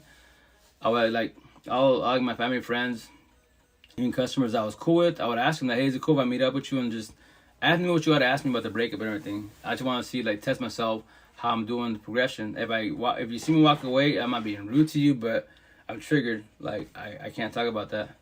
And from there, wise, yeah, I would do it, wise, and we all were good. I was like, I guess I still start choking up. Oh, I walk away. I text him, and you good? No, I'm good. I thank you, And as it progressed, more into the awakened part, I wouldn't shed tears at all. That's the only reason why I say 1,000 because my ex-wife, she did the last test, not knowing. I didn't even know it was really a test of myself. It just, I guess, fell into line wise.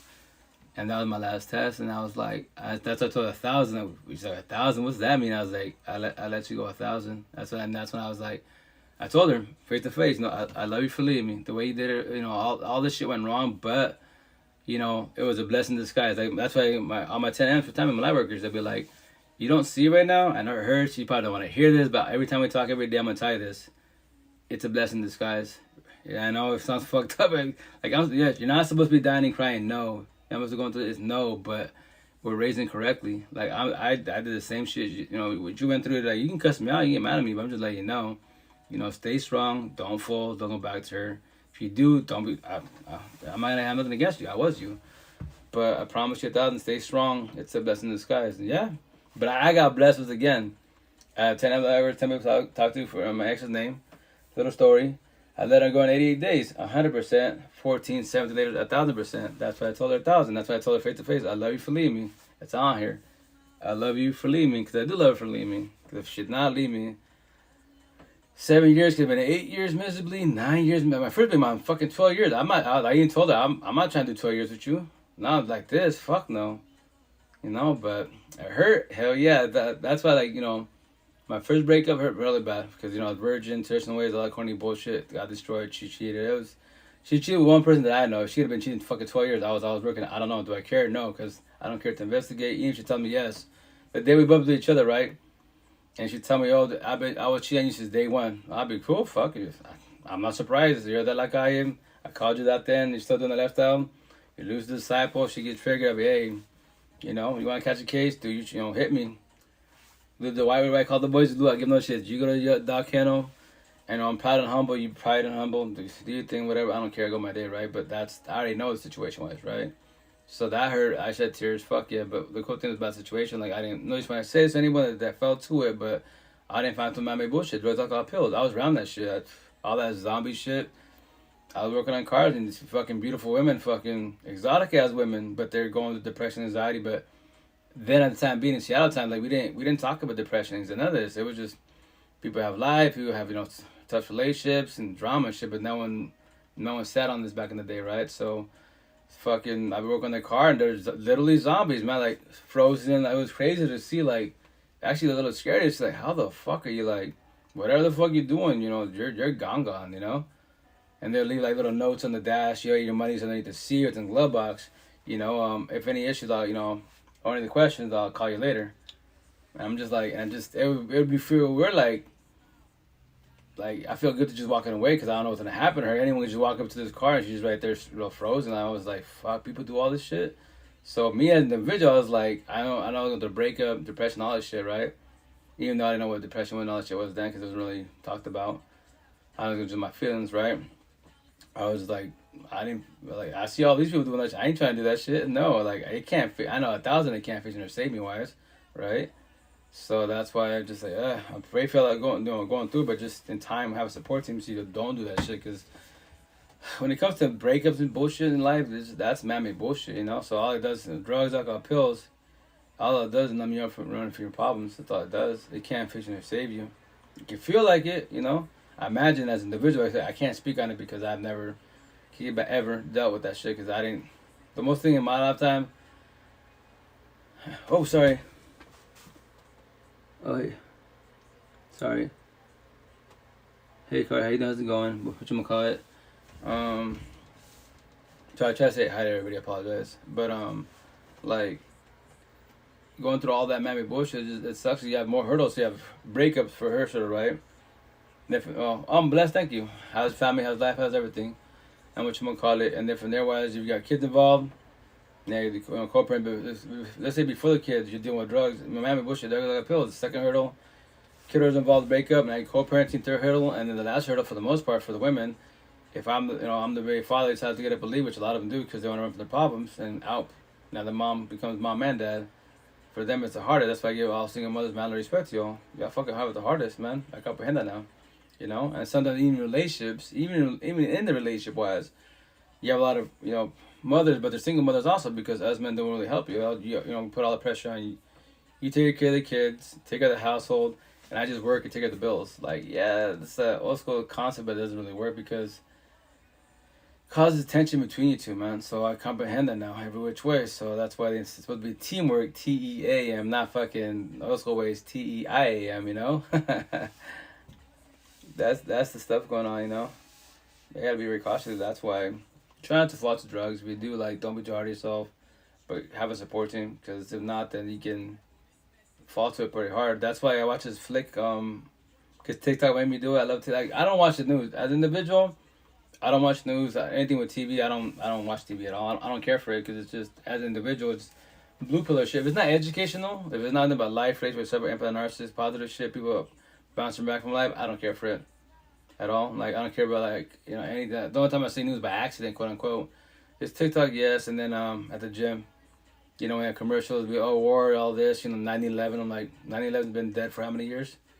All it is make money off the situation, people in the feelings. It just, a lot of shit, man. All these gangs, people got shot. Like my family locally, hear about this rap? I'm like, I pray for the family, but I don't care. They're like, what? They got families. I'm like, well, remember this, every day above ground, we choose whatever we want to do. So that's their lifestyle. I pray for them, and that's it. So people are like, man, you're just harsh. I always refer to my ex like, man, your ex destroyed you that bad that you're mean. I'm like, no, just telling the truth. You said my narcissist traits, but I'm not lying. That's why I tell everybody, if you want to be living the lifestyle or date people like that are the black market, getting rid of my favorite drug dealers, you already know the outcome. If you don't know the outcome, let me tell you the outcome. Beat up, locked up, shot up, or 6 feet under. There you go. Or maybe magically, which is kind of rare, they might, get out of that lifestyle, which is kind of fucking it's like a lotto type of situation. So I already know that. So why do I worry about the situation for? I just pray from that to go my day. I pray to change your ways to be better. I'm gonna sit there and dwell, boo-hoo me, all that. No, why? And that's why people get triggered. People get triggered big time when I say this, especially a lot of my family, friends, and people in general, wise, because they be like, oh, they got families. I'm like, right, but they're running the streets. Those are loose disciples. They can change the way whatever they want to. So the whole family can breathe when he or she is running the streets being wild. They're 6 feet under. That's I know it sounds fucked up. Yes, it does. But here's the kicker: if you break it down so full, tell me I'm lying. Your brother, sister, cousin run the streets being wild, gang bear, mafioso, drugs, otherwise, right? They're not here no more. So here's the kicker: when they're 6 feet under, your parents, right, family, friends, nobody has to worry about that phone call ever again, ever, because they're 6 feet under. So everyone, in the beginning, it hurts. You shed tears. Trust me, I lost my brother to fucking drugs and the cop situation, but he wanted out. So a lot of people want to do suicide. He can't do suicide. He tried many times. He failed many times. So he did it his way. Kids, he knew it wasn't working. Was he successful? Yes, he was. He did it. He wanted out. He got out. The downfall is like, I can't. It would have been nice. Remember, if you don't know, you don't know. It would have been nice to know all this shit I knew now. But it took me. This happened in 2020. He died in 2013. So if I don't know all this shit I know now, maybe I'll have this conversation with him then. It just break it down. I can break it down to the fullest. But even then, I'd be like, oh, like I just give all the answers. But that's definitely your choice to let go of those foils. I don't speak drugs. I don't give a shit. But when I say that, I don't care to get back. I'm fucking exhausted.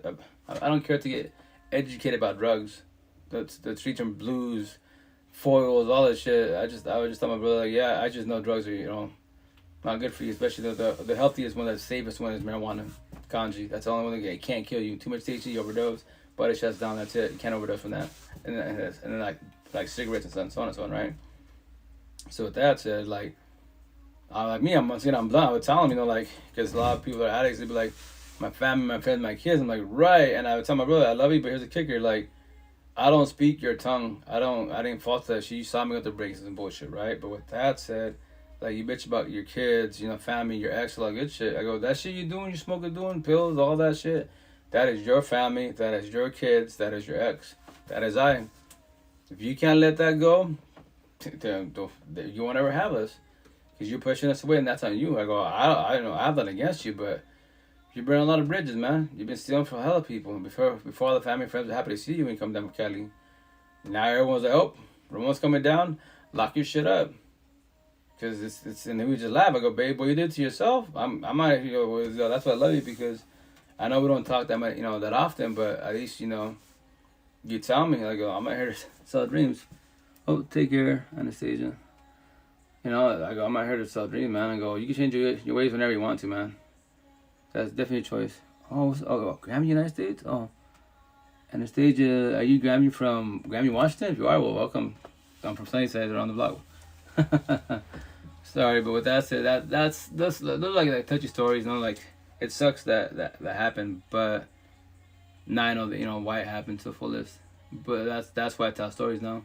Not a victim, not a worst survivor, just telling a story, because I tell everybody, try to tell a story, because from there wise, do pods, YouTube, do lives, because this is raw real life. You know what I mean? That is raw real life. Breakups, people mess with drugs, co-parenting. It's a lot of shit going on for one individual, But you have a support team, which I preach of supporting the fullest. It's a hell of a lot easier, I promise you it is. Because everyone's your therapist, counselor. Because remember this, if you try to fix yourself by yourself, which a lot of men try to do, and we fucking fail hard, you can't. Capital C, you can't.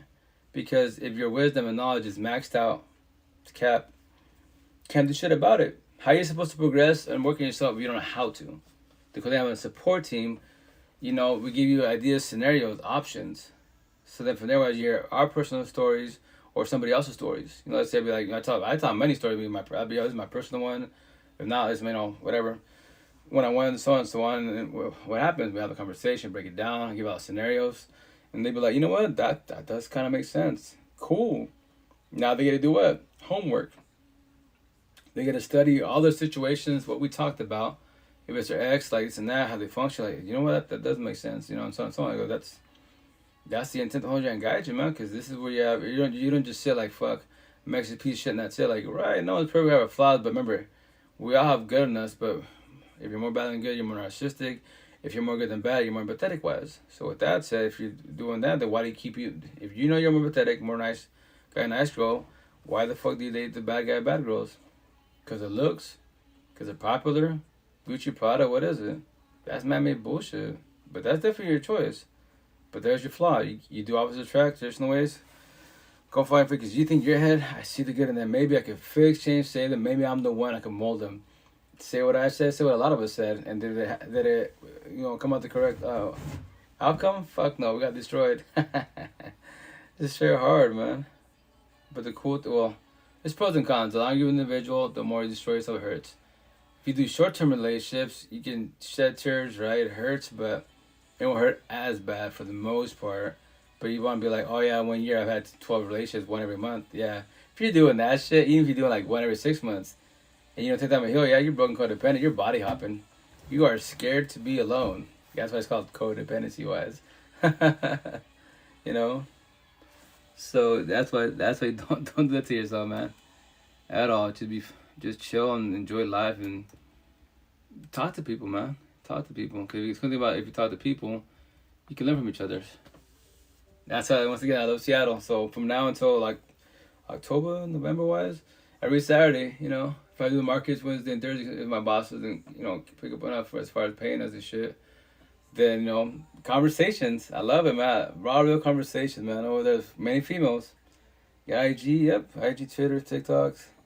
I'm like 13, 14 months behind my podcast at YouTube, so y'all follow me there. I apologize, but this week I'm gonna finally hit it hard. Because right now I'm working on it sounds crazy, but like on TikTok you do like 1 minute, like stitches of 3 minutes, right? As an individual wise,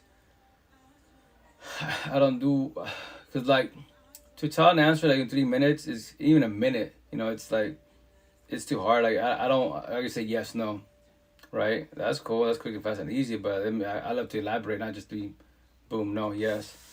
Like, all men cheat, no. A lot of men cheat, yes. All women cheat, no. A lot of women do, but it varies in situation, right? And environment. So when I do like a TikTok response wise, like my TikTok show like 10 minutes, 50. I think the longest one is 28 minutes, so 28 parts. So if I was to put like a 28 minute, not even I did like 5 minutes on TikTok. As a man, it's a guy rambling, so they won't listen, right? They just keep scrolling. But if you make it to a series, parts, it's human nature. Don't push the red button. Why not? Fuck it, then push the red button. So when I do like, part 1, part 5, etc., you're scrolling, I'll be sure to go back and see the rest of it. So right now, tomorrow, the intent is to finish tomorrow. But it's going to be like 23 minutes long. So it'll be a 23-part series was. So, and then I gotta do another one. I think it's going to be like fucking 35 parts. So it's a lot of editing wise. So I use a software called Adobe Premiere Pro. That helps me a lot. That's why I'm trying to learn how to speak a lot slower, because I'm doing better now. Before I fucking speak in the beginning, like 3 years ago, I was still speaking fast, but I've been slowing down dramatically over time. Prior to that, when I was going through toxic relationships, especially my first baby mom, I spoke way too fast. That's why with Adobe Premiere Pro, the 2023 version, it's called a new feature is called I think it's called text to speech or vice versa. And what it does is basically the AI recognizes your voice and it does the subtitles for the most part, which is cool. It saves me a lot of time. The downfall, the TikTok before this one, it was fucking tedious as fuck because I speak too fast. I'm like, damn, when I say this, now I know why people bitch about the way I speak. Because remember that I speak fast, have an accent, I mumble and I slur. Because I'm very, very exhausted. I do so many one-on-ones, it's fucking retarded. It's like, because, but I love talking to the universe, so I make time to talk to anyone in the universe. I don't care. Everyone was like, they're like, you care? Like, yeah, because I don't want you to feel alone. To work on yourself by yourself, it's fucking hella lonely, And you're supposed to go to work, be a partner, be a kid, all this. It's a lot going on. But the cool thing with support team, someone to talk about it, you don't feel alone, But it sucks because relationships fucking definitely question your self-worth, Everyone tell you you're beautiful, but you're in a toxic relationship, you think you're ugly. Or even if you're single, your ex destroyed you with words, you believe that you're ugly, that, no one's gonna want you because that's what your ex told you. And that's when you gaslight and manipulate yourself and believe those comments. So only beautiful woman I talk to, I'm going, telling Queen, I'm telling you, I'm a critic to the fully, but that's in the learning spirit manner. I know you're beautiful inside and outside, but just keep working on yourself. But you're only saying this and you're only questioning yourself because your ex. The only reason why. His words mean more than it hurt you more than anybody else, even your parents, because TLC is energy. So that's what it is. That's exactly what it is. If I told you call you ugly, stupid, you can block me, you can run from me, etc. Otherwise, right? I can make my profile, you keep blocking me, all that good stuff. But with that said, if we was together, have TLC, which I call you ugly, fat, and stupid, I would trigger you. I'll ruin your day. Yeah, we could be having a good ass day at work, etc. She's on board, just test it out, just give you shit. Hey, how's work, how's everything? I'm your partner, and I'm just letting you know you're ugly, fat, and stupid. I just fucked up your day. Your energy, you go from being positive, feeling good, glowing and shit, to negative, sad, down, all that good shit. Because what I just told you. And then they'll be like, man, it's the truth. I'm like, yeah, that's why you be very careful who you lay down with. Who are you allow by your side. It doesn't matter how beautiful. Because there's one I'm talking to, she's a young female, she's 24? Yeah, she's 24. She's a musician. She's she's into like rock. I believe that part of the music industry was. So in her head, right, because she's going through like a lot of toxic love. A lot of these guys that want to be her because she's in a relationship, man, she's beautiful, right? And but the downfall, she's questioning herself so much is like, am I being too much because I expect so much from somebody? I'm like, well, that's the codependency part. And it's cool to have it because I know that's what you give as a female because you're more empathetic wise. The downfall is more narcissistic wise. We'll show you, but then we can get comfortable with you wise. It just kind of goes away, And then from there, she's all, I'm messing this guy. He's gonna reach out to me. He's working with you. I was like, well, remember, we all have lives. And with that said, we try to do LDRs, long distance relationships. If you're working on yourself, just be very cautious getting LDRs because it's a lot going on because. When you do LDRs, long-distance relationship, remember this. Everybody has a right to question the relationship. Everybody does. So when they're there to say, well, yeah, here she's beautiful. But they're there in fucking Dubai, Spain, whatever the fuck they're at. And they tell you, your family feel like, yeah, all these girls, men and women around here, and none of these female males get your attention. None of them. How do you know they're not cheating? Everybody has the right to the question. You try not to get triggered when they ask you that because they have the right to ask the question. Because, if they're a scenario, I have my girlfriend a potential to be and she lives in North Pole with fucking Santa Claus. I don't have money power with Santa Claus and she has no money power, so vice versa. But we're a happy couple. So you're a cyber couple. That's awesome. A for effort. But if you can't see each other physically for, say weeks, months, years to be, how's that going to work out? Like, my girlfriend, she's in my pocket all the time. That's a cyber group. That's awesome, for effort, but you can't have them physically. That's why you have to be very, very cautious with social media every which way. You both gotta be ready for the situation and then loving each other only. And that's the only way LDR can work for the most part. And then from there, where I see like where y'all gonna actually meet up face to face, and what's the idea? Is it to progress to more to move? We move with each other. I move your way, you move my way. When kids are involved, it's a lot going on. It's a lot going on. But with that said, if you're doing LDRs, right, and your boyfriend, girlfriend's strict in the phone, that's it, and you having a toxic relationship-wise, you can just watch the situation whenever you want to, which is definitely your choice. But I worry about hurt the feelings. I'm like, I tell all my one-on-ones, like, the only thing keeping you two together is the self-care. You know that, right? You can block, have social media, ghost, that's your choice. You shouldn't do that, but realize that, trying to be a healthy relationship, but y'all was jealous, controlling, y'all was trying to calm him. I'm doing things, It's like, don't try. If you're not ready for those, don't get involved in those. Because on this phone, deadass, on these apps, you meet some beautiful individuals, raw real individuals. But how far they live from you? That's the question. You gotta be, try to control your heart feelings. If not, you're gonna hurt yourself. Because you both might not be ready for the situation. So, and then with that said, dating apps. I'm about to get off it. Before I get off, in a fucking respectful and loving manner, fuck dating apps.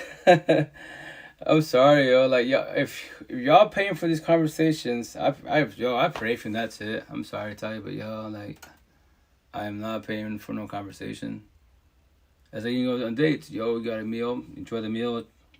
They talk, they don't talk. I'm an individual. As you can tell, I've been talking for a minute. So with that said, if I could pay that talk, I'd be a zillionaire. I love talking about real life, That's why one of these females, like, we're hella cool, right? But like, I think I like her, they could potentially be potential. The only thing is, like, she's still working herself wise.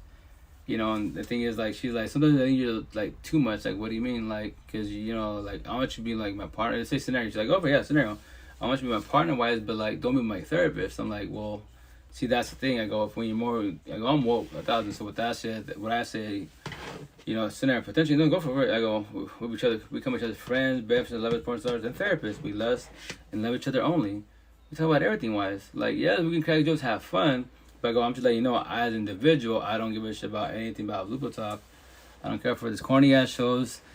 No talk about gangs, party, kicking, single them out. I don't care about that. It's irrelevant to me. That does not benefit me at all. It doesn't educate nothing. So that's why I go. That's why we have the conversation, because, you know, you can lie to me, but I'm just letting you know, if I'm too much for you, you probably get bored or you walk away from the situation, because you're not ready for a person like I am. So I'm blessed, I'm good, and that's it. And that's why I tell everybody, it's all my conversation. That's why in this day and age, I'm just like, y'all paying for this shit? Like, times have changed so much. And dude, those day and age, I wonder how much money they make off people every fucking day.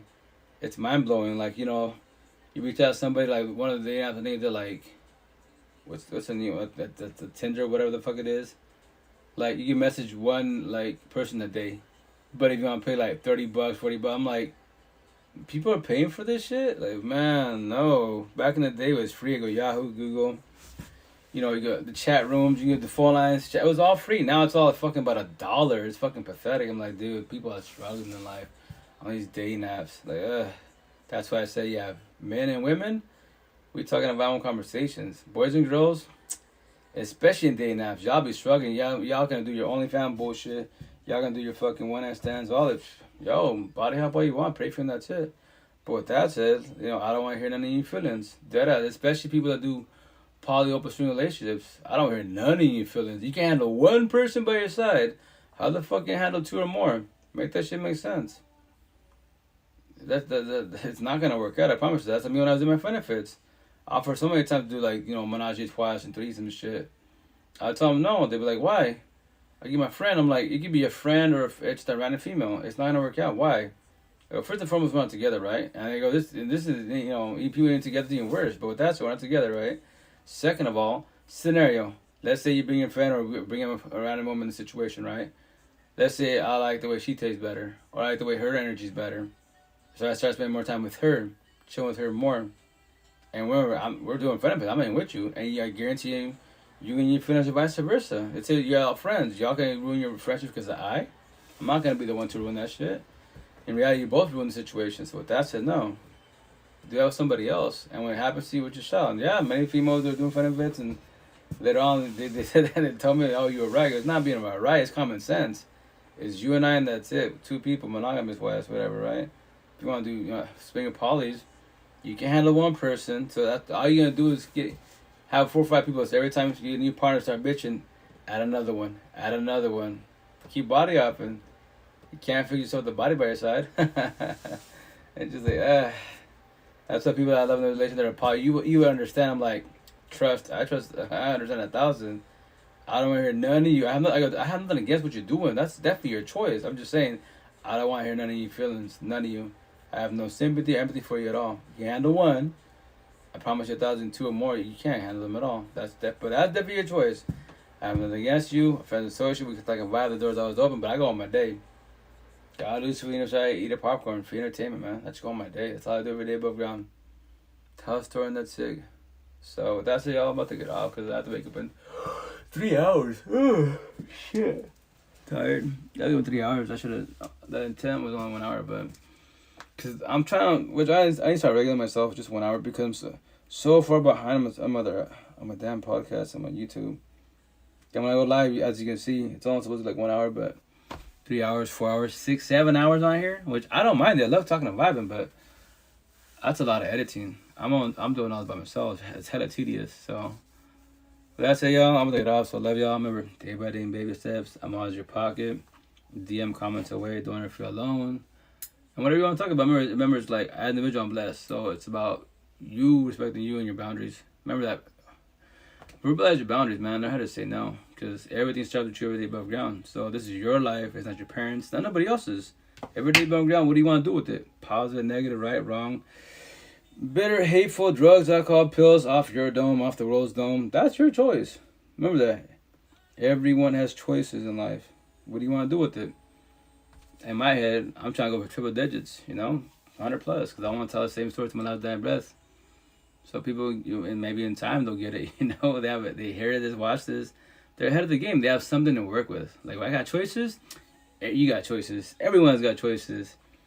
But remember, this relationship, you can't force no one to be by your side. The gun you can, sure, forcefully, but naturally wise, no. If they want to leave, they can leave. It sucks that you have to get to that point, but that's why the intent not to push your partner away. That's the intent. If you work on yourself, not then you'll push people away. I promise you will. And then who do you blame?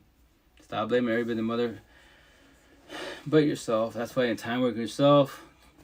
Start telling the truth. Dissect what you've done wrong. Your red flags. It's called self accountability. No one's perfect. We have flawed, but the cool thing is we start telling the truth to yourself. You can work yourself. You progress. And people you're hurt. Stories can't fix shit. Obviously not been written, but when you actually sit down and have a conversation, they will comprehend where you're coming from, and they can potentially for sure forgive and potentially let you go. Then you're ahead of the game, So with that said, love you guys. Have a good night. Take care. Facebook Squad, have a good night. Love y'all. Be safe. Big Squad, have a good night. Take care. Be safe. I'll probably jump on later on today during work. So be safe, guys. Take care.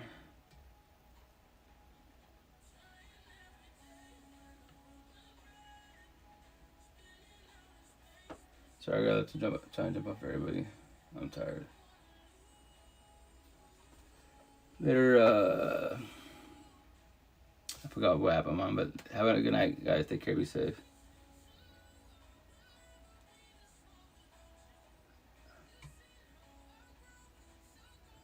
Like Squad, have a good night. Take care. Be safe. Love y'all. Take it in baby steps.